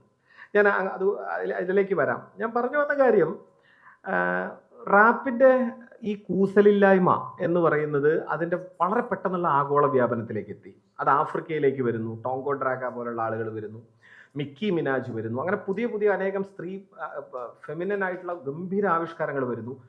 വൈറ്റും ബ്ലാക്കും ഒരുപോലെ റാപ്പിൽ പ്രബലമായി തീരുന്നു. തുർക്കി പോലുള്ള രാജ്യങ്ങളിൽ നിന്ന് അതിഗംഭീരമായ റാപ്പ് ആർട്ടിസ്റ്റുകൾ ജനിച്ചു വരുന്നു. ഇപ്പോൾ മിക്കി മിനാജ് എന്ന് പറയുന്ന, മിക്കി മിനാജ് ഇതിലുണ്ടെന്ന് തോന്നുന്നു, അന്ന് പ്ലേ ചെയ്തോളൂ. ഒരു സ്ത്രീ, ഒരു ലോകത്തിലെ ഏറ്റവും കൂടുതൽ പ്രസിദ്ധയായ പെൺ റാപ്പർമാരിൽ ഒരാളാണ് Mickey Minaj.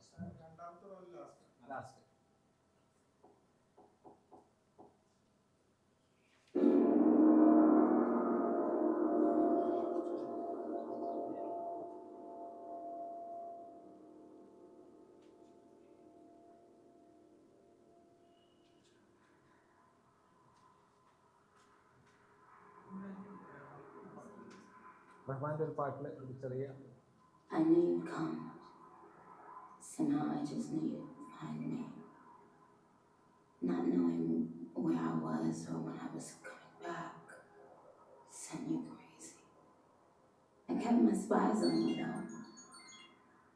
I didn't like what they reported. You were smarter than that. You had to have known this was strategically designed architecture. Architecture that only I have the pinprint for. Nevertheless, okay, you took the bait. Nicki Minaj ലോകത്തിലെ ഏറ്റവും പ്രസിദ്ധയായ സ്ത്രീ റാപ്പർമാരിൽ ഒരാളായിരുന്നു. വൈറ്റും ബ്ലാക്കും ആയിട്ട് അത് വന്നു. ഞാൻ ഇനി ഇതിന്റെ വിശദാംശങ്ങളിലേക്ക് പോകുന്നില്ല. ഏതാണ്ട് ഒരു 150ഓളം ആളുകളെ ഞാൻ ഈ ലേഖനത്തിൽ പട്ടികപ്പെടുത്തുകയും അതിന്റെ പ്രത്യേകതകൾ വിശകലനം ചെയ്യാനൊക്കെ ശ്രമിച്ചിട്ടുണ്ട്. മലയാളി പൊതുവെ ഇത് വായിക്കില്ല എന്നറിയാമെങ്കിലും എൻ്റെ ഒരു ഭ്രാന്തെന്ന് കണ്ടാൽ മതി. അപ്പോൾ ഇതിൽ ഞാൻ ഒരു പോയിന്റ് മാത്രം പറഞ്ഞ് ഞാനത് അവസാനിപ്പിക്കാം. പിന്നെ ഒന്നും കൂടി പറയാം. എനിക്ക് ഒരു ചെറിയൊരു എക്സ്റ്റൻഷൻ തരുമോ? ഉണ്ടല്ലേ? Okay okay. നമ്മുടെ സംവാദം വളരെ പ്രധാനമായി കാണുന്ന ഒരാളാണ് ഞാൻ. ഇത് നിവൃത്തിയില്ലാത്തതുകൊണ്ട് മാത്രമാണ്. ഒരു 10 minutes മാക്സിമം, അതിലപ്പുറത്തേക്കില്ല. നമുക്ക് മലയാളത്തേക്ക് വരണമല്ലോ, അതുകൊണ്ട് മാത്രമാണ്. ഇപ്പൊ കേരളത്തിൽ വേടനടക്കമുള്ളവർ ഉണ്ടാക്കുന്ന പ്രോബ്ലംസിലേക്ക് വരുമ്പോൾ അതിൻ്റെ ഒരു ആഗോള ഉദാഹരണം ഞാൻ പറയണം. അപ്പൊ നമ്മളിപ്പോ ഈ നിയോ എത്തീസ്റ്റ് സംഘത്തിനെയൊക്കെ നിങ്ങൾക്ക് പരിചയം ഉണ്ടാവുമല്ലോ. നമ്മുടെ നാട്ടിലെ രവിചന്ദ്രൻ ഗ്യാങ് ഒക്കെ ഉണ്ടല്ലോ. ഇതെന്താണെന്ന് മനസ്സിലാവാത്തൊരു പ്രശ്നം മലയാളിക്ക് ഒരു കാലത്തുണ്ടായിരുന്നു. പക്ഷെ അത് ഞാൻ കരുതാറുള്ളത് നിയോ എത്തീസം എന്താണെന്ന് അറിയാത്തതിൻ്റെ ഒരു പ്രശ്നമാണ്. അതിന്റെ കുതിരപ്പട്ടാളക്കാർ എന്ന് പറയുന്ന 4 പേരെയോ ഒക്കെ നമ്മൾ മുൻപേ പരിചയപ്പെട്ടിട്ടുണ്ടെങ്കിൽ, ഡോക്കിൻസ്, ടോം ഹാരിസ്, അതിന്റെ ഒരു റിപ്ലിക്കയാണ് ഇവിടെ നടക്കുന്നത് നമുക്ക് മനസ്സിലാവും. ഡോക്കിൻസ് അവിടെ എന്താണോ ചെയ്തത്, ഹാരിസ് എന്താണോ അവിടെ ചെയ്തത്, ഹിച്ചിൻസ് എന്താണോ അവിടെ ചെയ്തത്, അതൊക്കെ തന്നെയാണ് ഈ മാന്യന്മാർ ഇവിടെ ചെയ്തുകൊണ്ടിരിക്കുന്നത് എന്ന് വ്യക്തമാവും. ഞാൻ പറഞ്ഞ അതാണ്. ലൈക്ക് അതേപോലെ നമുക്ക് വേടനെ പോലുള്ള ആൾക്കാരെ ഇഷ്ടം പോലെ ഇതിന്റെ ചരിത്രത്തിലുണ്ട്. വേടൻ ഒരു പുതിയ സംഭവമല്ല. ഞാൻ പറയുന്നത് വേടനെ ന്യൂനീകരിക്കാനല്ല, നമ്മളെ സംബന്ധിച്ച് അതാണ്. ബട്ട് വേടൻ അനുഭവിക്കുന്ന എല്ലാ കോൺഫ്ലിക്റ്റും, ലഹരിയിൽ പിടിക്കപ്പെടുക, വന്യജീവി പുലിപ്പല്ല് എന്നൊക്കെ പറഞ്ഞ് പിടിക്കപ്പെടുക, സദാചാര പ്രശ്നങ്ങൾ ഉന്നയിക്കപ്പെടുക, മോറൽ ഇഷ്യൂസ്, ധാർമ്മിക മൂല്യങ്ങളുമായി ബന്ധപ്പെട്ട ചോദ്യങ്ങൾ ഉന്നയിക്കപ്പെടുക, ഇതൊന്നും റാപ്പിന് പുത്തരിയല്ല. റാപ്പിന്റെ ഹിസ്റ്ററിയുടെ ഭാഗമാണ് ഇതെല്ലാം. റാപ്പിൽ ഇതെല്ലാം ഉൾപ്പെടുകയും ഇപ്പോൾ ഓൾമോസ്റ്റ് 27 ഗ്യാങ്, 30 ഗ്യാങ്, 34 ഗ്യാങ് എന്നൊക്കെ പറയുന്ന ഗ്യാങ്ങുകളായിട്ട് നമ്മൾ പലരും ഇതിനെപ്പറ്റി പറയും. അങ്ങനെ അത് വളരെ പ്രസിദ്ധമാണ്. ഈ ഗ്യാങ്ങുകളുടെ പേരിങ്ങനെ തിരിക്കുന്നതിന്റെ അർത്ഥം എന്താണെന്ന് കേട്ടാൽ നിങ്ങൾ ഞെട്ടും. 27 വയസ്സിൽ ആത്മഹത്യ ചെയ്ത റാപ്പർമാർ, 30 വയസ്സിനകം ആത്മഹത്യ ചെയ്ത റാപ്പർമാർ, 34 വയസ്സിനകം. അതിനെ ഞാൻ പറയുന്നത് അതൊരു പഠനത്തിന്റെ ഭാഗമായിട്ടല്ല, ആരാധനയോട് അങ്ങനെ 27 വയസ്സിനകം ആത്മഹത്യ ചെയ്തവരെ മാത്രം കേൾക്കുന്ന ഫാൻസ്, ആത്മഹത്യ ചെയ്തു എന്നത് ഒരു മഹത്വമായി കരുതുന്ന ആരാധകരാണ്. 27 വയസ്സിനകം തീർന്നല്ലോ എന്നതാണ് അവരുടെ ആരാധനയുടെ അടിസ്ഥാനം. ഇപ്പോ ആസിഡ് പാസ്റ്റർ എന്ന് പറയുന്ന ഒരു റോക്ക് സംഘമുണ്ട്. അവര് പറയുന്നത് തന്നെ, നിങ്ങൾ ആസിഡ് പാർട്ടി എന്ന് പറയുന്നത് ഒരു MDMA മയക്കുമരുന്നാണ്, അത് ഉപയോഗിക്കാതെ നിങ്ങൾ ഞങ്ങളുടെ പാട്ട് കേൾക്കരുത് എന്നാണ്. നിങ്ങൾ ഞങ്ങളെ പാട്ട് കേൾക്കുമ്പോൾ അത് ഉപയോഗിക്കണം എന്നാണ്. ഇത് റാപ്പിന്റെയും ഈ മ്യൂസിക്കിന്റെയും ഭാഗമാണ്. അത് നമ്മൾ മനസ്സിലാക്കണം. ഈ എമിനം എന്നുള്ള ഒരൊറ്റ എക്സാമ്പിൾ, ഇന്നത്തെ കുട്ടികളെ ഏറ്റവും കൂടുതൽ കേൾക്കുന്ന ഒരു ആഗോള റാപ്പറാണ് എമിനം. എമിനമിനെ മാത്രം ഞാൻ ഉദാഹരിക്കണം, വേറെ അനേക കാര്യമുണ്ട്, എനിക്ക് സമയമില്ല. എമിനം ഒരു വൈറ്റ് റാപ്പറാണ്. പക്ഷെ അയാൾ നിരന്തരം ഇപ്പൊ വേടന്റെ പോലെ ഒരു തെറ്റ് ചെയ്ത് കുറച്ച് കഴിഞ്ഞാൽ അതിൽ മനസ്താപം തോന്നുന്നു, ഇതൊക്കെ ഉണ്ടല്ലോ. ഞാൻ തോന്നുന്നു അദ്ദേഹത്തെ കളിയാക്കി പറയുന്നല്ല, ഞാൻ ബഹുമാനിക്കുന്നു കേട്ടോ, അത് വേറെ വിഷയമാണ്. തിരുത്തി മുന്നോട്ട് ഞാൻ ജീവിതത്തിലെ ഏറ്റവും അമൂല്യമായി കാണുന്ന വാക്കാണ് തിരുത്ത്. ബാക്കിയൊക്കെ രണ്ടാമത്താണെന്ന് കരുതുന്ന ഒരാളാണ് ഞാൻ. അതല്ല വിഷയം. പക്ഷെ എമിനം ഇതേ കാര്യങ്ങൾ ചെയ്യുന്ന കാണാം. എമിനത്തിനൊരു മോളുണ്ട് അദ്ദേഹത്തിന്. ഈ മോള് ഇടയ്ക്ക് ഇയാൾ മിസോജിനി പറയും, ഇടയ്ക്ക് ഇയാൾ പാട്രിയാർക്കി പറയും, ഇടയ്ക്ക് ഇയാൾ വംശഹത്യയെ ന്യായീകരിക്കുന്ന പോലത്തെ വരികൾ ഇയാൾ പറയും. കുറച്ച് കഴിഞ്ഞാൽ മോൾ എന്നോട് പറഞ്ഞു, ഇതൊക്കെ അച്ഛൻ ചെയ്തുകൊണ്ടിരിക്കുന്നത് കംപ്ലീറ്റ് തെറ്റാണ്, ക്രിമിനൽ പരിപാടിയാണ് എന്ന് പറയുന്നു. അപ്പം I am sorry my baby എന്ന് പറഞ്ഞിട്ട് അടുത്ത റാപ്പ് ചെയ്യും, ഞാൻ ചെയ്തൊക്കെ തെറ്റായിപ്പോയി, നിങ്ങൾ എന്നോട് ക്ഷമിക്കണം എന്ന്. അതിഭീകരമായി റാപ്പ് കേൾക്കുന്ന ഭൂരിഭാഗം ആളുകളും വലിയ തോതിൽ അമേരിക്കൻ വിരുദ്ധരും, വലിയ പ്രതിഷേധത്തിന്റെ ഒരു ലോകമാണ് റാപ്പ് എന്ന് പറയുന്നത്. അപ്പം അവരെല്ലാവരും ശക്തമായി എമിനമിനെ ചീത്ത പറയും. പക്ഷെ ഇതിന്റെ ഇടയിൽ കാണേണ്ട ഒരു കാര്യം, എമിനം ഇന്ന് ലോകത്തിലെ മറ്റു റാപ്പർമാർക്കൊക്കെ അസൂയ ഉണ്ടാക്കുന്ന ഒരു റാപ്പറാണ്. അതിന്റെ കാര്യം എന്താണെന്ന് വെച്ചാൽ, എമിനം ചെയ്യുന്നതിന്റെ ടെക്നിക്കൽ ബ്രില്യൻസ്, അയാളുടെ സ്കിൽ സെറ്റ് എന്ന് പറയുന്നത് റാപ്പ് ചരിത്രത്തിലെ തന്നെ ഏറ്റവും ഭീകരമായ സ്കിൽ സെറ്റാണ്. എന്ന് വെച്ചാൽ ഇപ്പൊ വാക്ക് പറയുക എന്ന് പറഞ്ഞാൽ, ഞാനിപ്പോൾ ഇതിൽ ഗോഡ്സില്ല എന്ന് പറയുന്ന സാധനമുണ്ട്, അത് പ്ലേ ചെയ്യാം, അത് കേട്ടാൽ നിങ്ങൾക്ക് മനസ്സിലാവും. എമിനം അതിനകത്ത് 32 സെക്കൻഡിൽ 284 വാക്ക് പറയുന്ന റാപ്പൊക്കെ ഉണ്ട്. അത് റാപ്പ് ഹിസ്റ്ററി റെക്കോർഡാണ്. അമ്മാതിരി ഒരു റാപ്പറാണ്. അയാളെ അവഗണിച്ചു പോകാൻ കഴിയില്ല മ്യൂസിക്കിൽ. കാരണം അത്രമാത്രം ബ്രില്യൻ്റ്. ഗോഡ്സ് ഇല്ല. ഇന്നത്തെ കുട്ടികൾ ഏറ്റവും കൂടുതൽ കേൾക്കുന്ന ഒരു I can swallow up, bottle up, alcohol in 'em, feel like Godzilla. Better hit the deck like the cartilla. My whole squad's in here walking around the party, a cross between a zombie apocalypse and Bobby. Brain healing, which is probably the same reason I'm participating in safeties in this bitch I'm positive. Consider it to cost me a costly mistake if they sleeping on me. Hoping I get insomnia, ADHD, hydroxy. That's the prophecy. Can't be late for the Senate, like a play date, but vacate, retreat like a vacate, mayday. This beat is cray cray, Ray J, H A, H A, H A. Left it all the way to the bank, got spray flames, taking that tame, I play cake the monster. You get in my way, I'ma feed you to the monster. I know I'm doing the day, but at night turn to a monster. When the moon shines like ice road trucker, I look like a villain that ain't on the blockbuster. To the fire, spit a monster. Lord on the dance floor, Louis V carpet. Fire, to the fire. Okay. നിങ്ങളത് കേട്ട് കഴിഞ്ഞാൽ അതിന്റെ ഒരു second പാർട്ടൊക്കെ ഉണ്ട്, ഞെട്ടിപ്പോവും. കുറച്ചുകൂടി പോയി കഴിഞ്ഞു കഴിഞ്ഞാൽ ഇങ്ങനെ ആ സ്പീഡ് ഇപ്പൊ തന്നെ നിങ്ങൾക്ക് ആദ്യം തന്നെ മനസ്സിലാവുന്നുണ്ടോ, അത്ര സ്കിൽ സെറ്റാണ്. അപ്പം ഒരു കാര്യം കൂടിയാണ് റാപ്പിനോടൊപ്പം ഞാൻ പറയുന്നത്, നമ്മുടെ ചെറുപ്പം എന്താണ് ആസ്വദിക്കുന്നതെന്ന് തിരിച്ചറിയാൻ ഈ പഴയ തലമുറയുടെ ഏറ്റവും വലിയ പ്രശ്നമായിട്ട് ഞാൻ കാണാറുള്ളത് ഇതാണ്. എൻ്റെ മുൻ തലമുറയ്ക്കൊക്കെ ഞാൻ എന്താ ആസ്വദിക്കുന്നു എന്ന് മനസ്സിലാവുമായിരുന്നു. ഇപ്പം ഞാനൊക്കെ ചെറുപ്പത്തിൽ ഒരു ക്രിക്കറ്റ് ഭ്രാന്തനായിരുന്നു. എനിക്കന്ന് ഇഷ്ടപ്പെട്ട കളിക്കാർ വീരേന്ദ്ര സെവാഗ്, അല്ല സെവാഗ് പിന്നെയാണ് വരുന്നത്, അസറുദ്ദീൻ, സച്ചിൻ, ഗാംഗുലി, രാഹുൽ ദ്രാവിഡ്, ഇവരൊക്കെ ആയിരുന്നു. എൻ്റെ അമ്മാവന്മാരൊക്കെ ഉണ്ട്. അവർക്ക് ഏറ്റവും പ്രിയപ്പെട്ട ആളുകൾ എന്ന് പറയുന്നത് ഗവാസ്കർ, രവിശാസ്ത്രി, കപിൽ ദേവ് ഗ്യാങ് ആണ്. അപ്പൊ അവര് എന്നോട് ഇങ്ങനെ പറയും, നിനക്കൊക്കെ എന്താ അറിയാടാ, അതൊക്കെ പിള്ളേര് കളിയാണ്, ഇവരൊക്കെ കളിക്കുന്നത്, കപിൽ ദേവിന്റെ കളി കാണണം. നമ്മളിങ്ങനെ കേൾക്കും. പക്ഷേ അവര് അതാണ് പറയുന്ന, അവരുടെ ഇഷ്ടപ്പെട്ട കളിക്കാർ അതാണെങ്കിലും അവർക്ക് സച്ചിനെ അറിയാം, അവർക്ക് ഗാംഗുലിയെ അറിയാം, അവർക്ക് ഇവരെ അറിയാം. അതായത് അറിയാം എന്നത് മറ്റൊരു കാര്യമാണ്, ഒരു തലമുറ എന്താ ആസ്വദിക്കുന്നു എന്നത് അറിയാം. ഇവിടുത്തെ പ്രശ്നം എന്താണെന്ന് വെച്ച് കഴിഞ്ഞാൽ, നിങ്ങൾ എത്ര പേർ എമിനെമിനെ കേട്ടിട്ടുണ്ട്? നിങ്ങളുടെ വീട്ടിൽ പോയിട്ട് അടുത്ത തലമുറയിലെ ആളുകളോട് ആരാ എമിനം എന്ന് ചോദിച്ചു നോക്കൂ, അവർ പച്ചവെള്ളം പോലെ പറഞ്ഞു തരും. എത്ര പേര് കെ പോപ്പ് കേട്ടിട്ടുണ്ട്? എത്ര പേര് ഡാർക്ക് സീരീസ് എന്താണെന്ന് മനസ്സിലാക്കാൻ ശ്രമിച്ചിട്ടുണ്ട്? ഞാനത് നിങ്ങളല്ല, ഞാൻ എന്നെ അടക്കം ഉൾപ്പെടുത്തി പറഞ്ഞാണെന്ന് വെച്ചോളൂ. എനിക്ക് 9ാം ക്ലാസ്സിൽ പഠിക്കുന്ന ഒരു മോളുണ്ട്. അവളാണ് എനിക്ക് പല ആളുകളെയും പരിചയപ്പെടും. ഈ ലേഖനം എഴുതുന്ന സമയത്ത് ഞാൻ ലേഖനത്തിന്റെ റെഫറൻസ് കൊടുക്കുമ്പോൾ അതിൽ അഡോർണോയും മറ്റേ എഡ്വേർഡ് സെയ്ദും വരെയുള്ള മഹാന്മാരൊക്കെ ഉണ്ട്. ഏറ്റവും അടിയിലുള്ളത് മകൾ നങ്ങേലിയുമായുള്ള ജെൻസി റെഫറൻസുകൾ എന്നാണ്. കാരണം ഞാനത് എൻ്റെ മോളുടെ പേര് വെക്കാനായിട്ട് വെച്ചല്ല, സത്യസന്ധമായി വെച്ചാണ്. കാരണം അവളാണ് എനിക്ക് റെഫറൻസ് തരുന്നത്.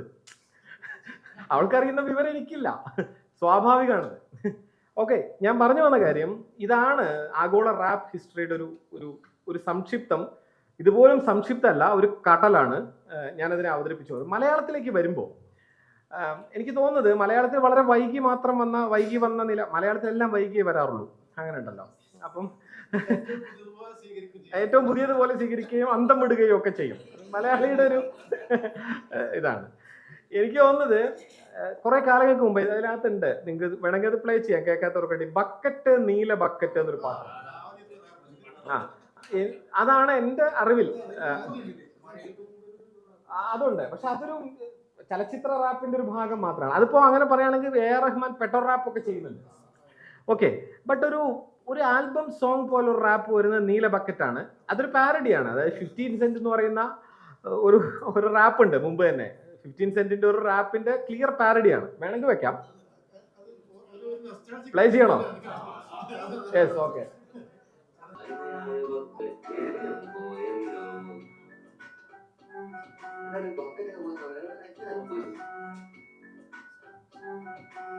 ഞാൻ ടിവിയിൽ എഫ് പഠിക്കുന്ന ഒരു ബക്കറ്റുമായി ഹോസ്റ്റലിലേക്ക് കടന്നു വന്നപ്പോൾ ഒറ്റക്കായിരുന്നു.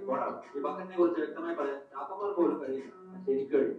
കാരണം എന്റെ ബർത്ത്ഡേക്ക് സമ്മാനം കിട്ടിയ നിലക്കടിയുള്ള ചുവന്ന ബക്കറ്റായിരുന്നു അത്. 1ാം ക്ലാസ് മുതൽ ഞങ്ങൾ ഒരുമിച്ച് ഒരുപാട് ഊട്ടൽ ഒരു പാത്രത്തിൽ ഉറങ്ങി. ശക്തമായ ഒരു ആത്മബന്ധം ഞങ്ങൾ തമ്മിൽ ഉടലെടുത്തിരുന്നു. പക്ഷെ എന്ത് ചെയ്യും, കഴിഞ്ഞ 7ാം ദിവസം മുമ്പ് വളരെ ദാരുണമായി അത് നഷ്ടപ്പെട്ടു. ആ ബക്കറ്റ്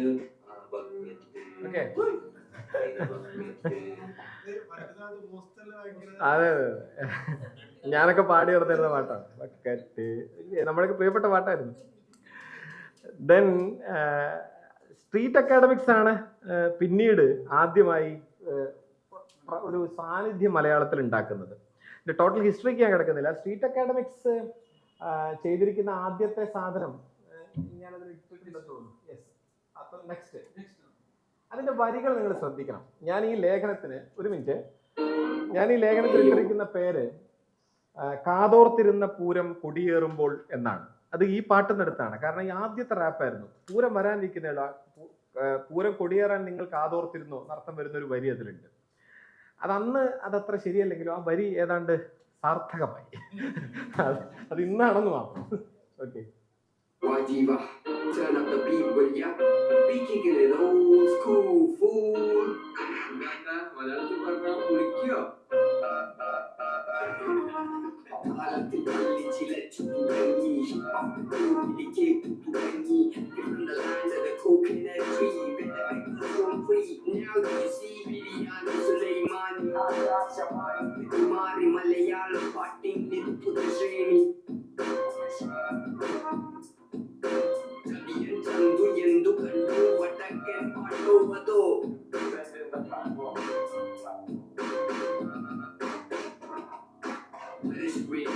മഴുവിരിഞ്ഞു കാച്ചും കണ്ടി പിറന്നു ജന്മ കൂത്തു തുടങ്ങി നന്യാരോരെ പാട്ട് മുടങ്ങി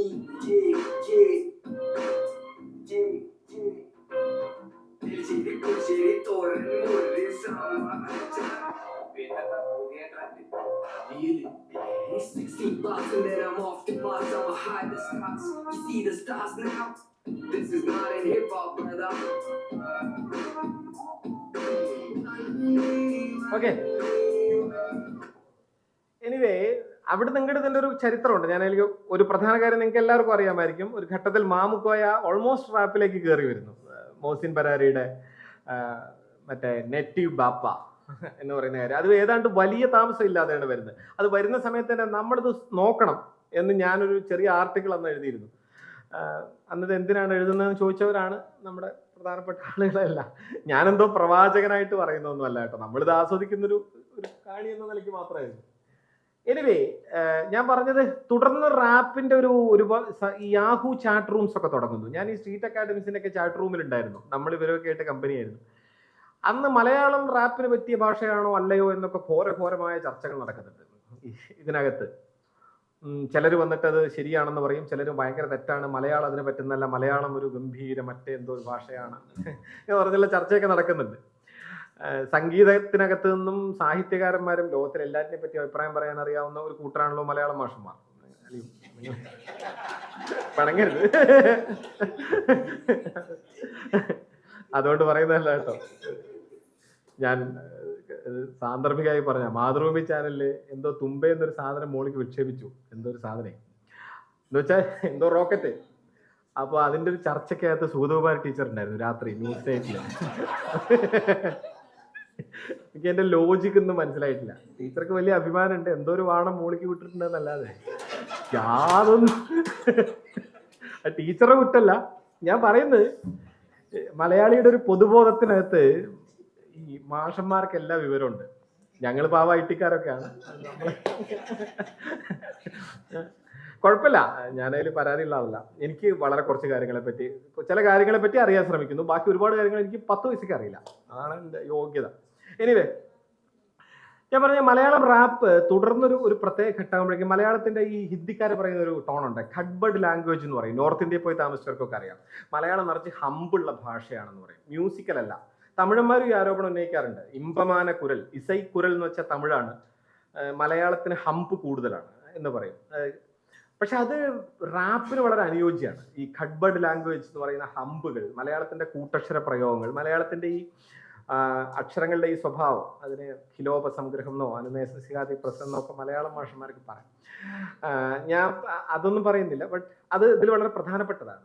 ആ ഒരു ഭാഷയുടെ സ്വനിമ രീതിശാസ്ത്രം സ്വാഭാവികമായിട്ടും തുടർന്നുള്ള റാപ്പിനെ സ്വാധീനിച്ചു. ഇപ്പൊ നിങ്ങൾ നോക്കൂ, ബേബി ജോണിനെ പോലെ ബാരിട്ടൺ ടോൺ എന്ന് പറയും, ആ അകത്തേക്ക് വലിഞ്ഞ ടോൺ, ആ ഒരു തത്തം കരി പിടിച്ച ആ പാട്ടൊക്കെ ഇല്ലേ, അത് പാടുന്ന എനിക്ക് അങ്ങനെ പാടാൻ കഴിയില്ല. ബാരിട്ടൽ ടോൺ എന്നാണ് പറയുക, അകത്തേക്ക് പിടിച്ച ടോൺ. അകത്തേക്ക് പിടിച്ച ടോൺ റാപ്പിൽ തന്നെ അപൂർവം ഭാഷകൾക്ക് യോജിക്കുമെന്ന് പറയും, പക്ഷെ മലയാളത്തിന് അത് പറ്റുന്നു. ഹനുമാൻ കെയ്റ്റിനെ പോലത്തെ പാട്ടുകാരുണ്ടാവുന്നു. ഈ ഞാൻ നേരത്തെ പറഞ്ഞ റാപ്പിൻ്റെ ആഗോള ചരിത്രത്തിൽ നമ്മൾ കാണുന്ന പല മുഖങ്ങളും അതിൻ്റെ ചില കേരള വേർഷൻസ് ക്രമേണ ഉണ്ടാവുന്നു. ഇപ്പോൾ വൈറ്റ് ഫെമിനൻ പൊളിറ്റിക്സ് പറയുന്ന ആളുകൾ, ഇന്ദുലേഖ വാര്യരെ പോലുള്ള റാപ്പർമാർ ഇവിടെ ഉണ്ടാവുന്നു. ദളിത് പൊളിറ്റിക്സ് പറയുന്ന വേടനെ പോലുള്ള ആർട്ടിസ്റ്റുകൾ ഉണ്ടാവുന്നു.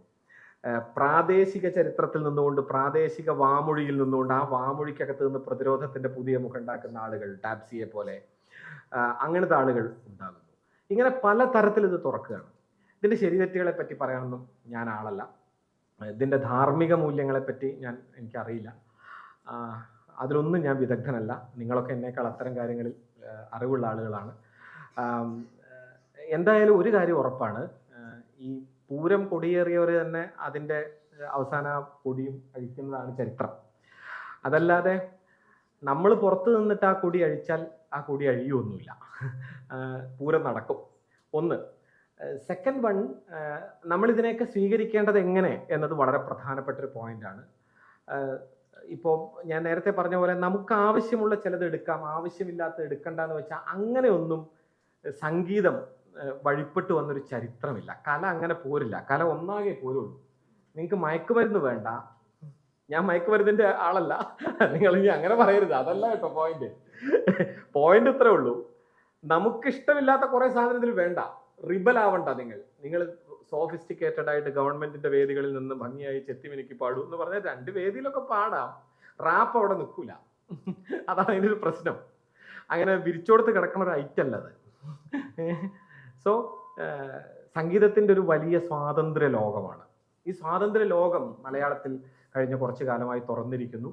അത് റാപ്പായിട്ട് മാത്രമല്ല, പലതരത്തിലുള്ള സംഗീതത്തിൻ്റെ പുതിയ ഫോംസ് ആയിട്ട് തുറന്നിരിക്കുന്നു. മലയാളത്തിൻ്റെ ചലച്ചിത്രം അതനുസരിച്ച് വലിയ തോതിൽ മാറുന്നു. ചലച്ചിത്രത്തിൽ ഒരു റാപ്പ് പോലത്തെ ഒരു ന്യൂജൻ പാട്ട് ഉൾപ്പെടുത്തുക എന്നുള്ളിടത്തുനിന്ന് മാറി ന്യൂജൻ സംഗീതത്തിൻ്റെ ഒരു ടോണിനനുസരിച്ചിട്ട് ചലച്ചിത്രത്തെ നിർമ്മിക്കുക എന്ന നിലയിലേക്ക് തിരിച്ചു വരെ ചലച്ചിത്രം ഉണ്ടാവുന്നു. ഇപ്പോൾ തല്ലുമാല പോലെ, അല്ലെങ്കിൽ ആവേശം പോലെ ഒരു സിനിമയെ ഡ്രൈവ് ചെയ്യുന്നത് തന്നെ അതിലെ പാട്ടുകളുടെ മ്യൂസിക്കൽ ടോണാണ്. ആ മ്യൂസിക്കൽ ടോൺ അനുസരിച്ചിട്ടാണ് ആ കഥയുടെ ആ നരേഷന്റെ സഞ്ചാരം തന്നെ നടക്കുന്നത്. ആ രീതിയിലുള്ള സിനിമകൾ ഉണ്ടാവുന്നു. അത് കേരളത്തിൽ മാത്രമല്ല, ഇതേപോലെ ഹിന്ദിയിലൊക്കെ വലിയ ഹിസ്റ്ററി ഉണ്ട്. അത്തരത്തിൽ ഇത് മുന്നേറുകയാണ്. ലോകത്തിന്റെ സംഗീതം എന്ന് പറയുന്ന ഇത്തരത്തിൽ വളരെ ഫ്രിജൈലായി ഒഴുകുന്ന ഒരു കാര്യമാണ്. അപ്പം അതുകൊണ്ട് ഇപ്പം AR റഹ്മാൻ പറയുന്ന ഒരു വാചകത്തിന്റെ കാര്യത്തിൽ ഞാൻ ഇത് അവസാനിപ്പിക്കാം. ആൻഡ് ഹ്യൂമൻ എറർ, അദ്ദേഹം പറയുന്ന ഒരു കാര്യമുണ്ട്. ഒരു മിസ്റ്റേക്ക്, ഒരു തെറ്റ്, നമ്മൾ മ്യൂസിക്കിലെ ഒരു തെറ്റ് എന്ന് പറയുന്നത്, ഒരു ഹ്യൂമൻ എറർ എന്ന് പറയുന്നത് മ്യൂസിക്കിനെ സംബന്ധിച്ച് വളരെ ആർട്ടിസ്റ്റിക് ആണ് എന്ന് അദ്ദേഹം പറയും. എല്ലാം ശരിയായാൽ അത് പാട്ടാവില്ല. എല്ലാം ശരിയാക്കുന്ന സംഗതിപ്രാണികളുടെ അസുഖം പാട്ടായി മാറില്ല. അതാണ് അതിൻ്റെ ഒരു പ്രശ്നം. പാട്ട് ഒരു ചിറകുള്ള പക്ഷിയാണ്. സ്വതന്ത്രമായ ആകാശത്തിൽ ചിറകടിച്ച് പറക്കുന്നൊരു പക്ഷിയാണ്. ആ വഴിക്ക് പാട്ടിനെ തുറന്നു വിടാനുള്ള മനസ്സ് നമുക്കുണ്ടാകണം എന്ന് മാത്രമാണ് എന്നോടും എനിക്ക് പറയാനുള്ളത്. നിങ്ങളോട് മാത്രമല്ല, എന്നോടും എനിക്ക് പറയാനുള്ളത്. അതിവിപുലമായൊരു വിഷയത്തെ അതിൻ്റെ ഒരു നഖചിത്രം എന്നോ സിംഹാവലോകനം എന്നോ എന്ത് വേണമെങ്കിൽ പറയാം, അത് അവതരിപ്പിക്കാനുള്ളൊരു ശ്രമം മാത്രമായി ഇതിനെ കാണണം എന്ന് ഞാൻ അഭ്യർത്ഥിക്കുന്നു. ഞാൻ ഇടയ്ക്ക് പറഞ്ഞ മലയാളം ഭാഷയെ പറ്റിയിട്ടുള്ളൊരു നിങ്ങൾ ശരി, ഓക്കെ. വളരെ ഗഹനമായിട്ടുള്ളൊരു വിഷയമാണ് കൊടുത്തത്. ഇത് ഷെഡ്യൂൾ ചെയ്യുമ്പോൾ തന്നെ എല്ലാ മേഖലകളും സ്പർശിച്ചു. അതായത് സംഗീതത്തിൻ്റെ പ്രതിസംസ്കാരവും പ്രതിരോധവും ഉള്ള തലക്കെട്ടിൽ തന്നെ ഈ എല്ലാ കൺട്രിയിലും പരാമർശിക്കുന്ന ഒരു വിഷയമാണ് കൊടുത്തത്. അദ്ദേഹം പിറ്റേ ദിവസം തന്നെ പറഞ്ഞു, ഇതിലേക്ക് കൂടി ഈ 1 മണിക്കൂറിൽ അല്ലെങ്കിൽ 1.5 മണിക്കൂറിൽ കൊള്ളാത്ത വിഷയം. പക്ഷേ എല്ലാ മേഖലകളും സ്പർശിച്ച് നല്ലൊരു സംവാദമാണ് നമ്മൾ നടത്തിയത്. ശ്രീ FJ ശ്രീചിത്രന് നന്ദി. നമുക്കൊരു ഇതുമായി ബന്ധപ്പെട്ടിട്ടുള്ള ചോദ്യങ്ങൾ തുടരാം.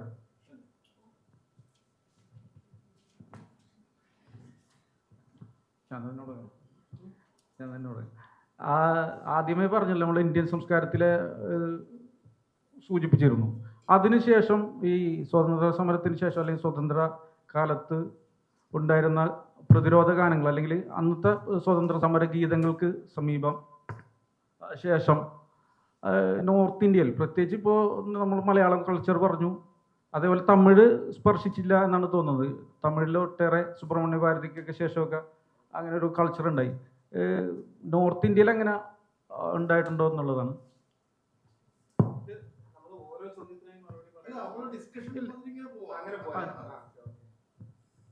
ഇത് ശരിയാണ്. ഞാനിപ്പോൾ എൻ്റെ പറഞ്ഞല്ലോ, പരിമിതിയാണ്, സമയപരിമിതിയാണ്. തമിഴ്നാട്ടിൽ ഉണ്ടായതുപോലെ തന്നെ അതിപ്പം ആദ്യഘട്ടത്തിൽ മാത്രമല്ല, തമിഴ് ഇസൈ മൂവ്മെന്റിന്റെയോ അല്ലെങ്കിൽ സുബ്രഹ്മണ്യ ഭാരതിയുടെ ഘട്ടത്തിലല്ല, തമിഴ്നാട്ടിൽ അതിൻ്റെ ഒരു വലിയ ഹിസ്റ്ററി ഉണ്ടായി. എന്നോടുള്ള നോട്ട് സൂചിപ്പിച്ച പോലെ ഗദ്ദാറിനെ പോലുള്ള പാട്ടുകാർ തെലുങ്കാനയിൽ നിന്ന് വന്നു. ഗദ്ദാറിന് തന്നെ രണ്ട് പ്രധാനപ്പെട്ട മുഖങ്ങൾ ഉണ്ടായിരുന്നു. ഒന്ന് തെലുങ്കാന എന്നുള്ള സംസ്ഥാനവുമായി ബന്ധപ്പെട്ടുകൊണ്ടുള്ള ദേശീയവാദവുമായി ബന്ധപ്പെട്ടുകൊണ്ട്, രണ്ട് മാവോയിസ്റ്റ് മൂവ്മെന്റുമായിട്ട് ബന്ധപ്പെട്ടുകൊണ്ട്. ഈ രണ്ട് മേഖലയിലും ഗദ്ദാർ മ്യൂസിക് എന്ന് പറയുന്നത് ആ ഒരു രാഷ്ട്രീയ പ്രശ്നം ഉന്നയിക്കുന്നു എന്നുള്ളത് മാത്രമല്ല, തെലുങ്കാനയുടെ ഒരു ടെറൈൻ, തെലുങ്കാനയുടെ ഒരു ഭാഗം വളരെ വെള്ളമുള്ള സ്ഥലമാണ്, ഒരു ഭാഗം കടുത്ത വരൾച്ചയുള്ള സ്ഥലമാണ്. ഈ രണ്ട് ഭാഗത്തെയും സാഹിത്യം രണ്ടാണ്, സംഗീതം രണ്ടാണ്. ഭയങ്കര ജോഗ്രഫിയും കലയും സാഹിത്യവുമായിട്ട് വളരെ ആഴത്തിൽ ബന്ധപ്പെട്ടൊരു പ്രദേശമാണ്. സോ അതുകൊണ്ട് ഈ രണ്ട് ഭാഗത്തിൻ്റെയും സംഗീതത്തെ, അവിടുത്തെ നാട്ടു സംഗീതത്തെ വ്യത്യസ്തമായി കാണാനും അത് പരിചരിക്കാനും ഒക്കെ ഉള്ളൊരു ശ്രമമൊക്കെ ഗദ്ദാർ നടത്തുന്നുണ്ട്. ഗദ്ദാർ വെറും ഒരു നാടൻ പാട്ടുകാരനല്ല, അത്തരത്തിൽ വളരെ ഇൻ ഡെപ്തിൽ ഗദ്ദാർ നടത്തിയിട്ടുള്ള അന്വേഷണങ്ങൾ ഇതൊക്കെ സൗത്ത് ഇന്ത്യയിൽ നടക്കുന്നുണ്ട്. നോർത്ത് ഇന്ത്യയിൽ തീരെ നടന്നില്ല എന്ന് പറയാൻ പറ്റില്ല. ഞാൻ പറഞ്ഞല്ലോ, ഞാൻ സൂചിപ്പിക്കുന്നതിനിടയ്ക്ക് ബംഗാളിലെ അന്വേഷണങ്ങളെ പറ്റി പറഞ്ഞു. ബംഗാൾ രണ്ട് പ്രശ്നങ്ങളാണ് ഉണ്ടായത്. ഒന്ന്, ഈ നോർത്ത് ഇന്ത്യയിലെ നാഷണൽ മൂവ്മെന്റ് എന്ന് പറയുന്നത് ഈ ഗാന്ധിയോട് കൂടി ഉണ്ടാക്കിയെടുത്തിരിക്കുന്ന ഒരു സ്റ്റിഗ്മ ഉണ്ടല്ലോ, അതിങ്ങനെ ഉറച്ചൊരു സംഭവമായിട്ട് നിൽക്കുകയാണ്. അതിങ്ങനെ രഘുപതി രാഘവ രാജാറാം പാടുക, വന്ദേമാതരം പാടുക, എല്ലാ വേദിയിലും പാട്രിയാർക്കൽ സോങ് എന്ന് പറഞ്ഞുകൊണ്ടുള്ള ചില സാധനങ്ങൾ പാടിക്കൊണ്ടിരിക്കുക. ഇതിന്റെ ഒരു ടോൺ, ഒരു ക്ലീഷ അവിടെ വന്നു. അതിലും കൂടുതലുള്ള ഒരു പ്രോബ്ലം എന്താന്ന് വെച്ച് കഴിഞ്ഞാല്, കടുത്ത തോതിലുള്ള ഈ Hindu tradition and Islamic tradition എന്ന് പറയുന്നത് മ്യൂസിക്കിൽ രണ്ടാണ് എന്നത് അവിടുത്തെ ക്ലാസിക്കൽ മ്യൂസിക്കിൽ എക്കാലത്തെയും വലിയ ഡിബേറ്റാണ്. ഹിന്ദുസ്ഥാനി സംഗീതത്തെ സംബന്ധിച്ചിട്ടുള്ള ഒരു വലിയ ഡിബേറ്റാണ്, ഇപ്പോഴത്തെയും വലിയ തർക്കമാണ്. അവർ തമ്മിൽ യോജിക്കാൻ പറ്റുമോ പറ്റില്ല, അവരുടെ ഘരാനകൾ തമ്മിലുള്ള തർക്കങ്ങളൊക്കെ ഉണ്ട്. ഞാൻ വിശദാംശങ്ങളിലേക്ക് കടക്കുന്നില്ല. ഈ തർക്കങ്ങൾ 1950-കൾ കഴിയുന്നതോടുകൂടി നാടൻ സംഗീതത്തിലേക്ക് വന്നു. അതൊരു വലിയ ദുരന്തമായി. എന്താന്ന് വെച്ച് കഴിഞ്ഞാൽ, ഇപ്പൊ ബാവുൽ നിങ്ങൾ നോക്കൂ, ബാവുലിനകത്ത് ഹിന്ദു ബാവുൽ വേറെയും ഇസ്ലാമിക് ബാവുൽ വേറെയുമായി. അത് വേറെ ആയിട്ട് നോക്കണോ, അതിന്റെ ഐഡന്റിറ്റിയെ അത് വേറെ കാര്യമാണ്. മറിച്ച് ഇതിനകത്തൊരു വാൾ കട്ടപ്പെട്ടു. അതായത് ആ ടോൺ അങ്ങനെ പാടുന്നത് നമ്മുടെ ശൈലിയല്ല, ഇങ്ങനെ പാടുന്നത് നമ്മുടെ ശൈലിയല്ല എന്നൊക്കെ പറഞ്ഞ് ഉള്ള തരത്തിലുള്ള വേലിക്കെട്ടുണ്ടല്ലോ, അത് സംഗീതത്തിനെ പറ്റിയൊരു പണിയല്ലെന്ന അഭിപ്രായമുള്ള ഒരാളാണ് ഞാൻ. അത് വളരെ ശക്തമായി. ഇങ്ങനെയുള്ള ഒരുപാട് കോംപ്ലിക്കേഷൻസ് വന്നുകൊണ്ട് തന്നെ തുടർന്ന് വന്ന മിക്ക സമര പ്രക്രിയകളിലും ആ സംഗീതത്തിന്റെ നവീകരണം നടന്നില്ല. ഞാൻ പറഞ്ഞപ്പോ നക്സൽ മൂവ്മെന്റ് ശക്തിപ്പെട്ട കാലത്ത് അവിടെ ആസാമീസ്, ഈ പറയുന്ന നോർത്ത് ഈസ്റ്റ് എന്ന് പറയുന്ന സ്ഥലത്ത് മറ്റൊരു സംഗീത ലോകമുണ്ട്, ഞാൻ അതിനെപ്പറ്റി പറയാൻ നിന്നിട്ടില്ല. ആ നോർത്ത് ഈസ്റ്റ് മ്യൂസിക്കിനകത്ത് പല കാര്യങ്ങളും നടക്കുന്നുണ്ട്. ബട്ട് അത് വികസിക്കാവുന്ന ഒരു അന്തരീക്ഷം നോർത്ത് ഇന്ത്യയിൽ ഇല്ലാതെ പോയി എന്നൊരു പ്രശ്നമുണ്ട്. കാരണം അത് പഴയ പാട്ടിന്റെ തന്നെ റിപ്ലിക്കേസ് ആണ് മിക്കവാറും പാട്ടുകൾ. പഴയ പാട്ടിനെ പുതിയ ടോണിൽ, പഴയ വീഞ്ഞ് പുതിയ കുപ്പിയിലാക്കുന്നല്ലാതെ ഗദ്ദാർ ചെയ്തതുപോലെ അല്ലെങ്കിൽ തമിഴ്നാട്ടിലെ ഫോക്ക് മ്യൂസീഷ്യൻസ് ചെയ്തതുപോലെ അത്തരത്തിലുള്ള സംഗീതത്തിന്റെ ഘടനാപരമായി തന്നെ ആധുനികമായ രാഷ്ട്രീയവൽക്കരണം എന്ന് പറയുന്ന ഒരു വശത്തിലേക്ക് നോർത്ത് ഇന്ത്യയിൽ താരതമ്യേന കുറവാണ് പ്രവേശിച്ചത്.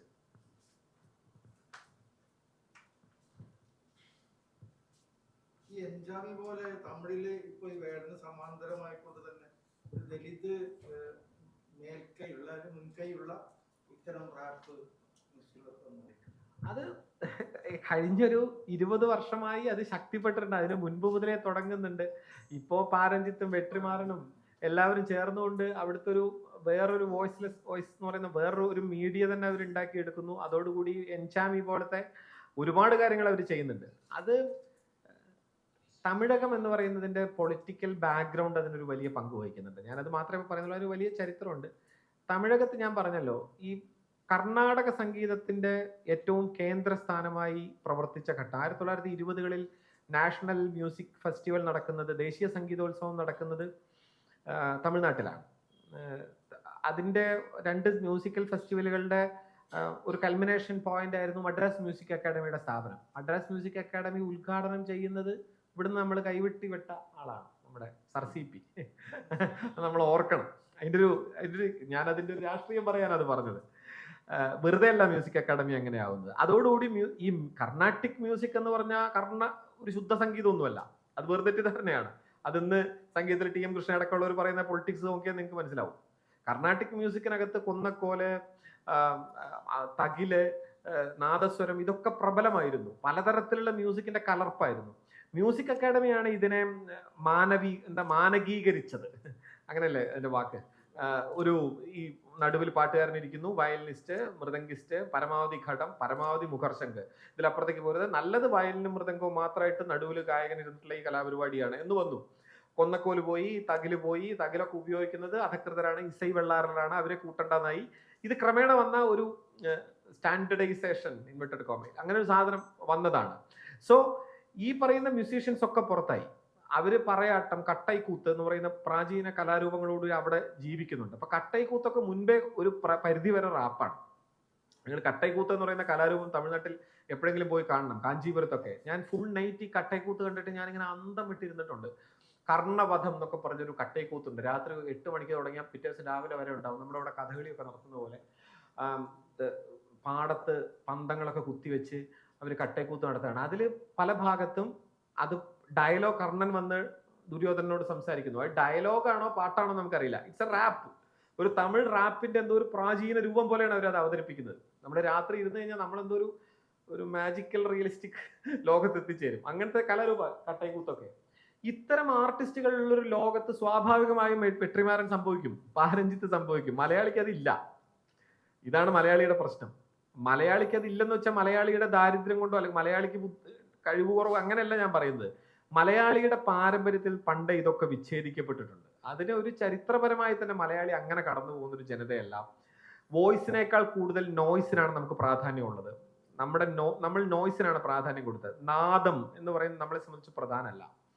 നമ്മൾ സോപാന സംഗീതം എന്നൊക്കെ പറയുന്നത്, ഞാൻ വളരെ അബ്സ്ട്രാക്ട് ആയിട്ട് കാണുന്ന ഒരു വാദമാണ് ഈ സോപാന സംഗീതം. അത് അത്ര കൃത്യമായ ഒരു വാക്ക്, അങ്ങനെ സാധനം എന്താണെന്ന് എനിക്ക് കൃത്യമായിട്ട് അറിയില്ല. അത് കർണാടക സംഗീതം കുറച്ച് മോശമായി പാടിയാൽ അതിന് സോപാന സംഗീതം എന്ന് പറയുന്നു എന്നല്ലാതെ പലപ്പോഴും ഇതിന്റെ വ്യക്തത വളരെ കുറവാണ് ഈ പരിപാടിക്കൊക്കെ, മലയാളി വാദിക്കുന്നതിനൊക്കെ. അതെന്താന്ന് വെച്ചാൽ മലയാളി വലിയ ഒച്ചയുടെ ഗോപുരങ്ങൾ ഉണ്ടാക്കി. ഇപ്പൊ പഞ്ചാരി മേളം, 100 ചില്ലാനം ചെണ്ടയും അതിനൊത്ത കൊമ്പും അതിനൊത്ത കൊഴലും വെച്ച്, ഓഫ് കോഴ്സ് അതൊരു അസാമാന്യ സിംഫണിയാണ്. നമുക്ക് പ്രതീക്ഷിക്കാൻ കഴിയാത്ത ഇത്രയും 1000 കൊല്ലത്തിന്റെ ചരിത്രമുണ്ട് പഞ്ചാരി മേളത്തിന്. മതിലകം മറ്റേ പെരുവനം രേഖകളിൽ, പെരുവനം രേഖ എന്ന് പറയുന്നത് 1000 കൊല്ലത്തെ പഴക്കമാണ്. ഓൾമോസ്റ്റ് 1000 കൊല്ലം മുമ്പ് മുതൽ നമ്മൾ പഞ്ചാരി മേളം നടത്തുന്നു. അസാമാന്യ കലാസൃഷ്ടിയാണ്, no doubt at all. But ഞാൻ പറയുന്ന പോയിന്റ് എന്താന്ന് വെച്ചാൽ അതോടുകൂടി വോയിസിന്റെ പ്രാധാന്യം നമുക്ക് കുറഞ്ഞു. തമിഴ്നാട്ടിൽ അത് മുൻപേ ഉണ്ട്. അതുകൊണ്ട് നിങ്ങൾ പറഞ്ഞ ഇന്നത്തെ ഈ വേവ് ഉണ്ടല്ലോ, തമിഴ് വേവ് എന്ന് പറയുന്നത്, അതാണ് സ്വാഭാവികമായിട്ട് വേടനെയൊക്കെ ഉണ്ടാക്കുന്നത്. വേടൻ അത് നിരന്തരം പറയാറുണ്ട്. വേടൻ കുറച്ചും കൂടി ശക്തമായിട്ട് ഈ സവർണതക്കെതിരെയുള്ള രാഷ്ട്രീയ പ്രതിരോധം ഉന്നയിക്കുന്നുണ്ട് എന്നാണ് എനിക്ക് തോന്നുന്നു. മൊത്തം ആഗോള റാപ്പിൽ നിന്നും നമ്മളെ മലയാളത്തിലെ വേടനെ ചെറുതായിട്ട് വ്യത്യസ്തമാക്കുന്നത് എനിക്ക് തോന്നുന്നുണ്ട്. കാരണം ഈ വളരെ ഞാൻ കാണുന്ന കാര്യം എങ്ങനെയാന്ന് വെച്ചാൽ, ഈ ബ്രാഹ്മണിസത്തിനെതിരെ ആഗോള റാപ്പിന് ശബ്ദിക്കാനാവില്ലല്ലോ, അത് ഇന്ത്യക്കാർക്ക് ശബ്ദിക്കാനാവൂ. ഇന്ത്യൻ റാപ്പുകളിൽ, ഹിന്ദി റാപ്പുകളൊക്കെ മുൻപേ ബ്രാഹ്മണിസത്തിനെതിരെ സംസാരിക്കുന്ന റാപ്പർമാർ ഹിന്ദിയിലുണ്ട്. ആസാം ഭാഗത്ത് നിന്ന് ഈ പറഞ്ഞ പൗരത്വ ഭേദഗതിയുടെ സമയത്ത് വന്ന ഒരു റാപ്പ് ടീമുണ്ട്. അവര് പൗരത്വ ഭേദഗതി സമരത്തിന്റെ സമയത്ത് അവരുടെ റാപ്പ് പെർഫോമൻസുകൾ നടന്നിരുന്നു. ഡൽഹിയിൽ വന്നിട്ട് അവര് റാപ്പ് പാടിയിരുന്നു. ഓൾമോസ്റ്റ് ഞാൻ കരുതുന്നത് നമ്മുടെ ഈ ആസാദി കനയ്യകുമാറൊക്കെ ഉണ്ടല്ലോ, അത് തന്നെ ഒരു അല്പം ഒരു പോപ്പ് കൾച്ചറുള്ള രീതിയാണ്. മുദ്രാവാക്യം വെറുതെ വിളിക്കല്ലോ, അതിനൊരു മ്യൂസിക്കൽ സെൻസ് ഉണ്ട് ആസാദി മുദ്രാവാക്യത്തിന്. അതെ അതെ അതെ, അത് ഉണ്ട്. അത് ഹം ദേഖേംഗെ അല്ല ആസാദി മുദ്രാവാക്യം, അത് രണ്ടും തമ്മിലൊരു ഡിഫറൻസ് ഉണ്ട്. ഞാൻ പറഞ്ഞ ഇതാണ്. മുമ്പ് ഇതുണ്ട്. ഞാനത് റാപ്പ് വേടനെ ന്യൂനീകരിക്കുകയല്ല, വേടൻ തീർച്ചയായിട്ടും. അപ്പൊ ഞാൻ കരുതാറുള്ളത് മലയാളത്തിലെ ഒരു ലക്ഷണമൊത്ത റാപ്പ് വരുന്നത് നീർനിലങ്ങളിൽ അടിമയാരുടമയാർ എന്നുള്ള വേടന്റെ റാപ്പ് വരുമ്പോഴാണ് വോയിസ്. അതെ, അതൊരു ക്ലിയർ റാപ്പാണ്. അതായത് റാപ്പിന്റെ ലക്ഷണശാസ്ത്രങ്ങൾ വെച്ച് ചിന്തിച്ചാൽ തന്നെ അത് വളരെ ലക്ഷണമൊത്തൊരു റാപ്പാണ്. ദാറ്റ്സ് അത്തരത്തിലുള്ള റാപ്പുകൾ വേടൻ വരുമ്പോഴാണ് പലപ്പോഴും സംഭവിക്കുന്നത്. അതിനകത്ത് എന്താ പ്രശ്നം വെച്ച് കഴിഞ്ഞാൽ, ഇവിടെ രാഷ്ട്രീയമായി തമിഴ്നാട്ട് കാണുന്നത് പോലുള്ള ഒരു ഫ്രിജൈലായ അവസ്ഥ ഇവിടെ ഇല്ല. ഇവിടെ വളരെ എളുപ്പത്തിൽ വേടൻ ഐഡന്റിറ്റി പൊളിറ്റിക്സ് ആണോ പറയുന്നത്, പൊളിറ്റിക്സ് ആണോ, ബുദ്ധിജീവികളുടെ ഉപദ്രവം വളരെ കൂടുതലാണ്.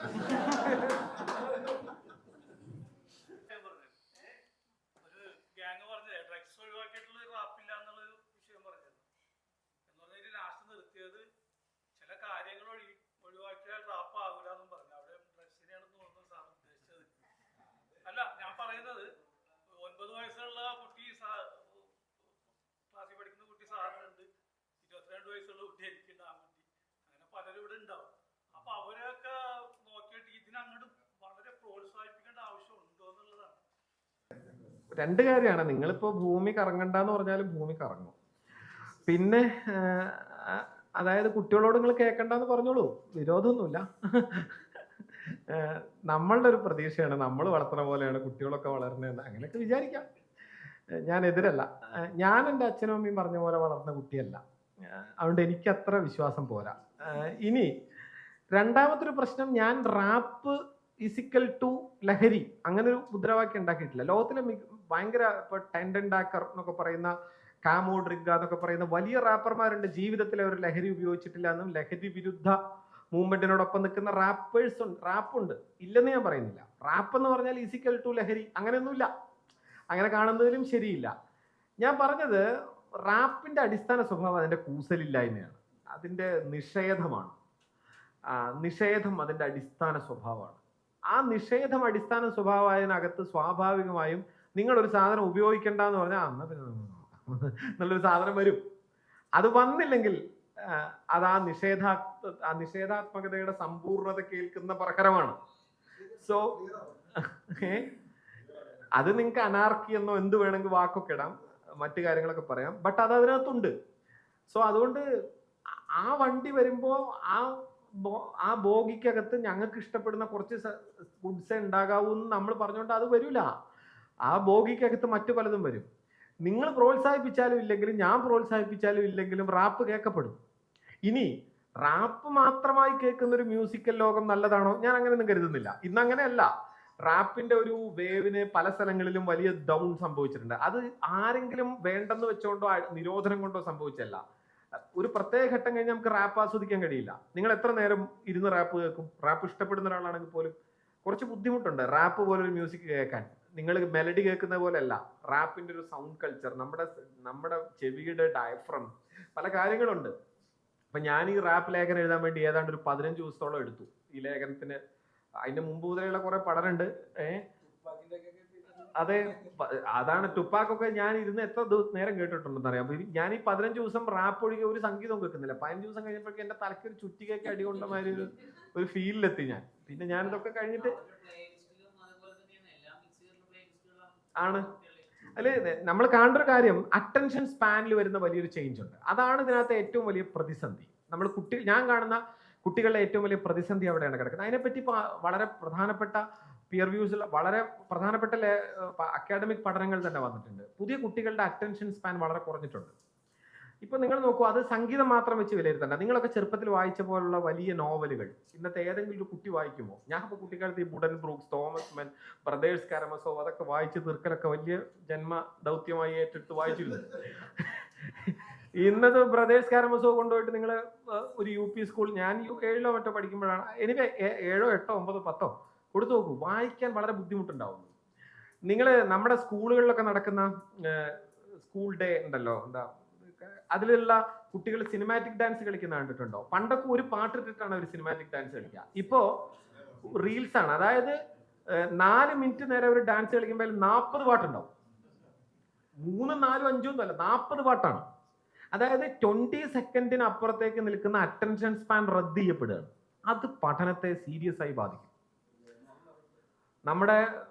നമ്മുടെ അറ്റൻഷൻ അത്രയും കുറയുമ്പോൾ അത് വലിയ പ്രോബ്ലംസ് ഉണ്ടാക്കും. മ്യൂസിക്കൽ സെൻസിബിലിറ്റിയിലും അത് വലിയ പ്രശ്നം ഉണ്ടാക്കുമെന്ന് കരുതുന്ന ഒരാളാണ് ഞാൻ. അതെല്ലാത്തിലും ഏത് ജ്ഞാനമണ്ഡലത്തെയും വലിയ തോതിൽ പരിക്കേൽപ്പിക്കുന്ന ഒരു കാര്യമാണ് അറ്റൻഷൻ സ്പാനിന്റെ പരിക്ക് എന്ന് പറയുന്നത്. ഇപ്പൊ ഞങ്ങളൊക്കെ ചെറുപ്പത്തിൽ വിളംബകാലം പഠിച്ചിട്ടാണ് കർണാടക സംഗീതം പഠിക്കുന്നത്. വിളംബകാലം വളരെ പ്രധാന. വളരെ മെല്ലെ എങ്ങനെ ഒരു ടോണിനെ പരിചരിക്കാം എന്ന് പറയുന്നത് ഞങ്ങൾക്ക് വളരെ പ്രധാനമാണ്. ഞങ്ങൾ പിന്നീട് പാടുമ്പോ ഗണപതിം ഭജേഹം എന്ന് പാടുമായിരിക്കും. പഠിക്കുമ്പോ ഗണപതിം എന്നേ പഠിക്കാൻ പറ്റൂ. അതങ്ങനെ പഠിക്കുന്ന അതിന്റെ സംഗതികൾ ക്ലിയർ ആവാൻ വേണ്ടിയാണ്. അതിനകത്ത് കിടക്കുന്ന ഓരോ പ്ലാനുകളും കൃത്യത വരുത്താൻ വേണ്ടിയിട്ടാണ്. ആ പഠനം വളരെ പ്രധാനമാണ്. അത് സംഗീതത്തിൽ മാത്രമല്ല, ഈ ആസ്വാദനത്തിൽ, മ്യൂസിക്കിന്റെ ആസ്വാദനത്തിൽ നോക്കൂ. സമയം വൈകിയോ? ഇല്ല, മ്യൂസിക്കിന്റെ ആസ്വാദനത്തിൽ നോക്കൂ. ഞാൻ പറയാറുള്ളൊരു കാര്യമാണ്, എന്റെ ചെറുപ്പത്തിൽ ഈ ഓഡിയോ കാസ്റ്റ് വാങ്ങലാണ് ആകെ ഉണ്ടായിരുന്ന പരിപാടി. CD വന്നിട്ടില്ല. അപ്പം ഞാൻ ഈ പാട്ടൊക്കെ പഠിക്കുന്നുണ്ട്, കർണാടക സംഗീതമൊക്കെ പഠിക്കുന്നുണ്ട്. എവിടുന്ന് കേൾക്കും ഇത്? നാട്ടിൽ മുഴുവൻ ഞാൻ ഇവിടെ പെരിന്തൽമണ്ണ അടുത്ത് കുന്നപ്പള്ളി എന്ന് പറയുന്ന സ്ഥലത്താണ് എൻ്റെ കുട്ടിക്കാലം. പെരിന്തൽമണ്ണ ഞാൻ ഇഷ്ടം പോലെ മാപ്പിളപ്പാട്ട് ചെറുപ്പത്തിലെ പാടുകയും കേൾക്കുകയും ചെയ്യുന്ന ഒരാളാണ് ഞാൻ. എൻ്റെ ഒരു ലോകമാണ് മാപ്പിളപ്പാട്ട്, ഇഷ്ടപ്പെട്ടൊരു കാര്യമാണ്. അതിൻ്റെ ഒരു ലോകം ഉണ്ടെന്നല്ലാണ്ട് അവിടെ നിന്ന് കർണാടക സംഗീതം പാടുന്ന ആൾക്കാരും ഇല്ല, കേൾക്കണ ആൾക്കാർ കുറച്ച് പേരേ ഉള്ളൂ. അപ്പൊ എന്ത് ചെയ്യാൻ പറ്റും? കട്ടുപ്പാറ, ഞങ്ങളൊരു ഗ്യാങ് ഒക്കെ ഉണ്ട്, കുറച്ച് പേരൊക്കെ ഉണ്ട്. ഇന്നത്തെ സുദീപ്, ഞങ്ങളൊക്കെ പാടൊരു ഗ്യാങ്ങാണ്. പക്ഷേ കേൾക്കാൻ വഴിയില്ല, കച്ചേരികൾ അത്ര കേൾക്കുന്നില്ല. ആകെ ഈ റേഡിയോയില് കർണാടക സംഗീതം എന്ന് പറഞ്ഞ് 2 മണിക്കൂറായിട്ടുണ്ടാവും, അതിരുന്ന് കേൾക്കും. കർണാടക സംഗീത പാഠം എന്ന് പറഞ്ഞ 1 മണിക്കൂർ നേരത്തെ ഒരു പരിപാടി ഉണ്ട്, അതിരുന്ന് കേൾക്കും. പിന്നെ ഗുരുവായൂർ അമ്പലത്തിലൊക്കെ പോണ പരിപാടി ഉണ്ട് വീടുകളിൽ നിന്ന്. അപ്പൊ അവിടെ പോകുമ്പോൾ ഇതിന്റെ കാസറ്റ് കിട്ടും. അത് ഈ 90 മിനിറ്റിന്റെ കാസറ്റും 60 മിനിറ്റിന്റെ കാസറ്റും, അങ്ങനെ 2 കാസറ്റാണ്. അതിൽ കർണാടക സംഗീതമൊക്കെ ആകുമ്പോൾ 2 കീർത്തനായ 90 മിനിറ്റ് ആയി. ഈ സാധനം വാങ്ങും. അത് എത്ര എണ്ണം വാങ്ങും? പണ്ടത്തെ നമ്മുടെ വീട്ടിലത്തേക്ക് ഒരു സാമ്പത്തിക സ്ഥിതി നമുക്കൊക്കെ അറിയാമല്ലോ. എന്റെയൊക്കെ കയ്യിൽ ഏറിപ്പോയ ഒരു 10-25 കാസറ്റ് ഒക്കെ ഉണ്ടായിരുന്നു കർണാടക സംഗീതത്തിന്റെ. അത് തിരിച്ചും മറിച്ചു അത് അങ്ങോട്ടിടും ഇങ്ങോട്ടിടും ഇങ്ങനെ കേൾക്കും. ഇതാണ് നമ്മുടെ കയ്യിലുള്ള സംഭവം. ഓക്കെ, അപ്പോൾ ഉണ്ടാവുന്ന ഒരു കാര്യം എന്താ വെച്ചാൽ ഇത് പലവട്ടം കേട്ടിട്ടുണ്ട്. ഇപ്പൊ കഥകളി സംഗീതമാണെന്ന് വെച്ചാൽ ഞാൻ പലവട്ടം ഒരേ കാസറ്റ് കേട്ടിട്ടുണ്ട്. കർണാടക സംഗീതമാണെങ്കിൽ ഞാനത് കേട്ടിട്ടുണ്ട്. അതുകൊണ്ട് ഇപ്പം ചില കീർത്തനങ്ങളുടെ ഓരോ ന്യൂയാൻസസും എനിക്ക് ഇന്നും ഓർമ്മയുണ്ട്. അത് ഞാൻ പഠിച്ചാലല്ല, ഞാൻ ഇതേയുള്ളൂ, വേറെ കാസറ്റ് ഒന്നും ഇല്ലല്ലോ, അതെന്നെ കേട്ടോണ്ടിരിക്കുകയാണ്. അത് 1000 വട്ടം കേട്ടിട്ടുണ്ടാവും. അപ്പൊ അതിന്റെ വളരെ എങ്ങനെയാണ് മധുരമണിയർ ഒരു പ്രത്യേക കീർത്തനം പാടുന്നത്, അതൊക്കെ ഒരു കാസ്റ്റ് ഉണ്ടായിരുന്നു. മധുരമണിയരുടെ ഒരു മഹാരാജപുരം സന്താനം പാടുന്ന ഒരു കാസ്റ്റ് ഉണ്ടായിരുന്നു, MD രാമനാഥൻ പാടുന്ന ഒരു കാസ്റ്റ് ഉണ്ടായിരുന്നു, ഹൈദരാലി മാഷ് പാടുന്ന ഒരു കഥകളിപ്പാത്തിന്റെ കാസ്റ്റ് ഉണ്ടായിരുന്നു. ഹൈദരാലി മാഷ് പരിപാഹിമാം ഹരെ അല്ലെങ്കിൽ അജിത ഹരെ അത് പാടുന്നതിന്റെ ഓരോ മൈന്യൂട്ട് ടോണും എനിക്ക് ഇന്നും അറിയാം. ഓക്കെ, ഇന്ന് കഥകളി സംഗീതം പഠിക്കുന്ന കുട്ടി, ഞാൻ ഇവരുടെ ക്യാമ്പ് പങ്കെടുക്കാറുണ്ട്, നമ്മളെ വിളിക്കാറുണ്ട്, അല്ലെങ്കിൽ ഇവരോട് പലപ്പോഴും എനിക്ക് ഡിബേറ്റ് വേണ്ടി വരാറുണ്ട്. ഇന്ന് കഥകളി സംഗീതം പഠിക്കുന്ന ഒരു കുട്ടി, ഇന്ന് കർണാടക സംഗീതം പഠിക്കുന്ന ഒരു കുട്ടിയുടെ മുന്നിലുള്ളത് ടെറാബൈറ്റുകൾ കണക്ക് മ്യൂസിക്കാണ്. കർണാടക സംഗീതമാണ്, കഥകളി സംഗീതമാണ് അവൻ്റെ കയ്യിലുള്ളത്. അവനൊരു സാധനം ഒരുപാട് വട്ടം കേൾക്കാൻ പോകുന്നില്ല. ഒരു തവണ കേട്ടാൽ 2ാമതവൻ കേൾക്കൂല, വേറെ കേൾക്കാണ്ട്. ഇത് എന്തിലും അതാണ് അവസ്ഥ. ഞാൻ പറയുന്നത് അത് എൻ്റെ ഒരു മേഖല പറഞ്ഞെന്ന് മാത്രം. ഞാൻ ചെറുപ്പത്തിൽ കേട്ടിരുന്ന എല്ലാം, ഏത് മ്യൂസിക്കൽ ഏത് വായന, എന്ത് ജ്ഞാനമണ്ഡലവും നിങ്ങൾ എടുത്തോളൂ. അപ്പൊ ഈ വിപുലത, ആഴത്തെ ഇല്ലാതാക്കുക എന്ന് പറയുന്നൊരു പ്രോബ്ലം ഉണ്ട്. ആഴത്തിലേക്ക് നമുക്ക് തുറന്നിറങ്ങാനുള്ള നമ്മുടെ കണ്ണ്, ആ അറ്റൻഷൻ അകത്തേക്ക് ജാഗ്രതായി പിടിക്കാനുള്ള സൂക്ഷ്മതയുടെ കണ്ണ് ക്രമേണ നഷ്ടപ്പെട്ടു പോവുകയാണ്. തീരെ ചെറിയ ശബ്ദങ്ങൾ എന്ന് പറഞ്ഞൊരു എൻ്റെ ONV മാഷ്ട പഴയ കവിത ഉണ്ടല്ലോ, തീരെ ചെറിയ ശബ്ദങ്ങൾ നമുക്ക് കേൾക്കാൻ പറ്റാതായി. ബഷീർ വെളിച്ചത്തിനെന്ത് വെളിച്ചം എന്ന് എഴുതുന്നില്ലേ, അത് ഞങ്ങൾ തിരിച്ചു പറയാറുണ്ട്, ഇരുട്ടിനെന്ത് ഇരുട്ട്.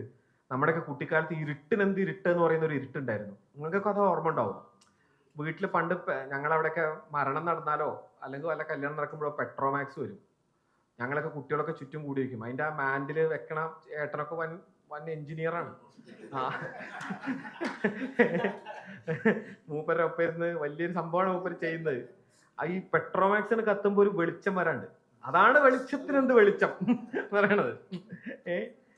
ഇരുട്ടിന്റെ ഒരു ഇരുട്ടുണ്ട്. പണ്ട് നിങ്ങളൊരു 35-40 വർഷം മുമ്പുള്ള കേരളത്തിന്റെ ഒരു ഇരുട്ട് നിങ്ങളൊന്ന് ആലോചിച്ച് നോക്കും. ഞാൻ നൊക്ലാലജി ഉണ്ടാക്കല്ല കേട്ടോ, അതിന്റെ പണിയല്ല, ഞാൻ അതിനോട് യോജിപ്പുള്ള ആളല്ല, അത് വേറെ കാര്യമാണ്. 40 വർഷം മുമ്പത്തെ ഒരു ഇരുട്ട് നിങ്ങൾ സങ്കല്പിക്കും. ആ ഇരുട്ടിന്ന് നമുക്ക് ഉണ്ടാക്കാൻ പോലും സാധ്യമല്ല. നമ്മൾ മുഴുവൻ ലൈറ്റ് ഓഫ് ചെയ്താലും ആ ഇരുട്ടുണ്ടാവില്ല. നമ്മൾ വീട്ടിൽ നമ്മുടെ പ്രദേശത്തെയും കംപ്ലീറ്റ് ലൈറ്റ് ഓഫ് ചെയ്തു, പവർ കട്ട് ഉണ്ടായി, നോ, ആ ഇരുട്ട് നമുക്ക് കിട്ടില്ല. വേറൊരു ഇരുട്ടുണ്ടായിരുന്നു, തിളക്കമുള്ള ഇരുട്ടിന്റെ തിളക്കം, അത് നമുക്ക് നഷ്ടപ്പെട്ടു. ആ കണ്ണ് നമുക്ക് പോയി.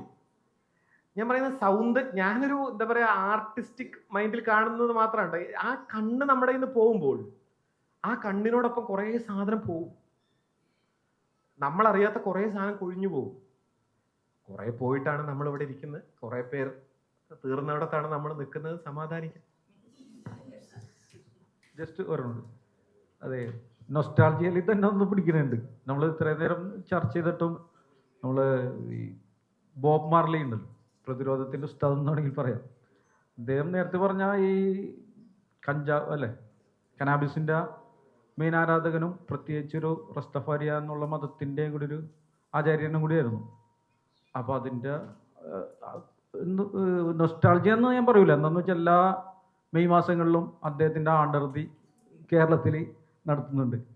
അപ്പോൾ അതിൻ്റെ ഒരു ജസ്റ്റ് ഒരു വിശദീകരണം. എനിക്ക് തോന്നുന്നത് എൻ്റെ തലമുറയുടെ കൂടി പ്രാന്താണ് ബോബ് മാർലി ഒക്കെ എന്നാണ്. പക്ഷെ അത് തീർച്ചയായിട്ടും വളരെ പ്രധാനപ്പെട്ടാണ്. ഇപ്പം ഈ റസ്റ്റഫാരിയൻ മാർലി മുന്നോട്ട് വെച്ചത് ഒരു അനാർക്കിസം മാത്രമല്ല, പ്രതിഷേധത്തിന്റെ വേറൊരു ലോകം കൂടിയായിരുന്നു. മാർലിയുടെ പാട്ടുകൾക്കൊക്കെ തന്നെ അതുണ്ട്. ഇപ്പം മാർലിയുടെ ഒരു തിയറി ഞാൻ പറയാം. മാർലി പറയുന്ന ഒരു കാര്യമുണ്ട്, ദ ബെസ്റ്റ് മ്യൂസിക്, നല്ല സംഗീതത്തിന്റെ പ്രധാന ശത്രു ചീത്ത സംഗീതമല്ല, ഇറ്റ്സ് ആവറേജ് മ്യൂസിക്. അത് അദ്ദേഹത്തിൻ്റെ ഒരു പാട്ടിലെ വരിയുണ്ട്. ഞാൻ കാണാറുണ്ട്, ഏറ്റവും സൂക്ഷ്മമായ മ്യൂസിക്കിനെ പറ്റിയിട്ടുള്ള ഒരു വിലയിരുത്തലാണ് മാർലിയുടെ. അത് നല്ല സംഗീതത്തിന്റെ ശത്രു ചീത്ത സംഗീതമല്ല. ചീത്ത സംഗീതം അത് ശരിയോ തെറ്റോ അത് വേറെ തർക്കമാണ് കേട്ടോ. ഞാൻ ചീത്ത സംഗീതം ഇങ്ങോട്ട് അങ്ങനെ ഒരു സംഗീതം ഉണ്ടോ അത് വേറെ കാര്യമാണ്. ബട്ട് ഒരു തരത്തിലും ഒരു ജ്ഞാനമണ്ഡലത്തെ പ്രതിനിധീകരിക്കാത്തൊരു സംഗീതത്തിന്, വളരെ ആഴത്തിലുള്ളൊരു ജ്ഞാനമണ്ഡലത്തെ സംവേദനം ചെയ്യുന്ന ഒരു സംഗീതത്തിനോട് ഒന്നും ചെയ്യാനില്ല. പക്ഷെ ഈ ആവറേജ് ആർട്ട് എന്ന് പറയുന്നുണ്ടല്ലോ, ആവറേജ് ആർട്ടിലെ വലിയ ശത്രുവാണ്. മാർലിയാണ് ഇതിന്റെ പ്രധാന. അതായത് മാർലി എല്ലാ ആൽബവും മാർലിയുടെ നല്ലതല്ല, എല്ലാ തവണയും ബോ മാർലി നന്നായി പാടില്ല. അത് വെറുതെ അല്ല, ബോ മാർലി അങ്ങനെ തീരുമാനിച്ചിട്ടുണ്ട് നന്നാവരുത്, തീരുമാനിച്ചിട്ടുണ്ട്. അപ്പോൾ ഇടയ്ക്ക് നന്നാവും. ഈ എല്ലാ സ്റ്റേജിലും ഒരേപോലെ പെർഫോമൻസ് ചെയ്യുന്നവരായിരുന്നു കേരളത്തിലെ മിക്കവാറും എല്ലാ പെർഫോമൻസും. നിങ്ങൾ നോക്കിയാൽ മതി. അത് ഒരു മുതലാളിത്ത ലോകത്തിലെ അനിവാര്യമായ കാര്യമാണ്. നിങ്ങൾക്ക് നിരന്തരമായി അങ്ങനെ ക്ഷണിക്കാൻ ആളുകളില്ല. നിങ്ങൾ ഈ മാർക്കറ്റിന്റെ മുമ്പിൽ നിൽക്കുന്ന ഒരു വേൾഡ് എക്സ്ചേഞ്ച് വാല്യൂ, എന്താ പറയാ, പഴയ താടിക്കാരന്റെ ഭാഷയിൽ കുടിലമായ രക്തമുറ്റൽ മാത്രമായി തീർന്ന മുതലാളിത്തത്തിന്റെ മുന്നിൽ നിൽക്കുമ്പോൾ നിങ്ങൾക്ക് ഓരോ സ്റ്റേജും ആ ആവറേജ് പെർഫോമൻസ് കൊടുക്കണം, നിങ്ങളെ അങ്ങനെ വിളിക്കുകയുള്ളൂ. ബട്ട് മുൻപ് നമ്മുടെ ആർട്ടിസ്റ്റുകൾ ഒന്നും ഇങ്ങനെ ആയിരുന്നില്ല. ഞാൻ മാർലിയെ നമ്മുടെ കേരളത്തിലെ പഴയ ആർട്ടിസ്റ്റുകളുമായിട്ട് ബന്ധപ്പെടുത്തി ചിന്തിക്കാറുള്ള ആളാണ്. പൂക്കാട്ടിൽ ദിവാര പൊതുവാൾ പണ്ടി ഞങ്ങളുടെ നാട്ടിൽ തായമ്പയ്ക്ക് വരും. 10 തായമ്പ് കൊട്ടിയാൽ 9 തായമ്പകയും ഒന്നാം തരം പൊട്ട തായമ്പകളായിരിക്കും. വന്നു ചിലപ്പോൾ അരിച്ചാലായിരിക്കും. അദ്ദേഹം നല്ല മദ്യപാനിയാണ്. പക്ഷെ ഒരു ദിവസം ഒരു തായമ്പക കൊട്ടും. അന്നത്തോടുകൂടി തായമ്പക എന്ന കലാരൂപം ഇനി കേൾക്കണ്ട എന്ന വിധം നമ്മുടെ വയറ് നിറയും. അതടുത്ത തവണ കേൾക്കാനും പറ്റില്ല. കലാമണ്ഡലം ഗോപി 10 സ്റ്റേജിൽ 9 കൊളാക്കും. പിന്നൊരു ദിവസം ഗോപിയാശാനാവും. അന്ന് ഗോപിയാശാനോടൊപ്പം ആരുമില്ല. വെൺമണി ഹരിദാസേട്ടൻ 10 പാട്ടിൽ 10 സ്റ്റേജ് പാടിയ 9 സ്റ്റേജും മോശമായി പാടും. ഒരു ദിവസം വെൺമണി ഹരിദാസ് ഒരു പാട്ട് പാടും. അന്ന് അദ്ദേഹത്തോടൊപ്പം ആരും നിൽക്കണ്ട. ആര് വിചാരിച്ചാലും ആ പാട്ടിനോടൊപ്പം പാടാനും കഴിയില്ല. തിച്ചൂര് മണിയൻ മദ്ദളം എടുത്തു കഴിഞ്ഞാൽ പഞ്ചവാദ്യത്തിന് മിക്കവാറും കൊളാക്കും. ഒരു ദിവസം മണിയനാവും. അന്ന് ആരും അടുത്ത് മദ്ദളമായിട്ട് നിൽക്കാൻ പേടിക്കും. ശങ്കരേട്ടൻ പറയും, അന്ന് മണിയന്റെ അടുത്ത് നിന്നാൽ പനിക്കും എന്ന് പറയും. അത് ആ കൃത്യം വാക്കാണ്, പനിക്കും. അങ്ങനത്തെ ആർട്ടിസ്റ്റുകൾ ഉണ്ടായിരുന്നു എല്ലായിടത്തും. എനിക്ക് അറിയാവുന്ന ഒരു ലോകം പറഞ്ഞു എന്നേ ഉള്ളൂ കേട്ടോ. ഇപ്പൊ നോക്കൂ, ഇപ്പൊ ഒരു കലയിലും അങ്ങനെയല്ല. ആവറേജ് വൽക്കരിക്കപ്പെട്ടു. ആവറേജ് ആർട്ടാണ് ഇന്നത്തെ ആർട്ട്. റാപ്പിലും അത് വന്നു. ഈ ഞാൻ പറഞ്ഞ പ്രധാനപ്പെട്ട പഴയ റാപ്പർമാർ പലരും എടുത്ത്, അതാണ് ഈ നൊക്ലാൾജിയവാദക്കാർ ഉന്നയിക്കുന്ന ഒരു കാര്യം. ബട്ട് അതിനോട് യോജിപ്പില്ലെങ്കിലും അതിലൊരു പോയിന്റ് ഉണ്ട്. 70കളിലെ 80കളിലെ റാപ്പർ, മറ്റേ കൂൾഹാർക്ക് ആയിക്കോട്ടെ, അവിടുന്ന് ഇങ്ങോട്ട് വന്നിരിക്കുന്ന പ്രധാനപ്പെട്ട ആളുകൾ പലരും, NG ഡിങ്ക, അവരെല്ലാവരും ഈ നിക്കി മിനാജ് വരെ ഉള്ളവർ എല്ലാ റാപ്പും നല്ലതല്ല. പക്ഷെ ഇപ്പോൾ ഓരോ ആൽബവും സോഫിസ്റ്റിക്കേറ്റ്. അതാ സാമ്രാജ്യത്വം എങ്ങനെയാണ് ഇത്തരം ഒരു കലയെ മാർജിനലൈസ് ചെയ്ത് പരുവപ്പെടുത്തിയത്, ചെത്തിമിനുക്കി പരുവപ്പെടുത്തിയത് എന്നുള്ളതിന്റെ സാക്ഷ്യമാണ്. ആവറേജ് വൽക്കരിക്കപ്പെട്ടു. ബോബ് മാർലി ഇത് ആദ്യം തിരിച്ചറിഞ്ഞൊരു കലാകാരനാണ്. ആവറേജ് ആയാൽ ആ നിമിഷം അതിലെ കല ഇല്ലാതാവും. എന്നാലും തിരിച്ചറിഞ്ഞു. ഓക്കെ.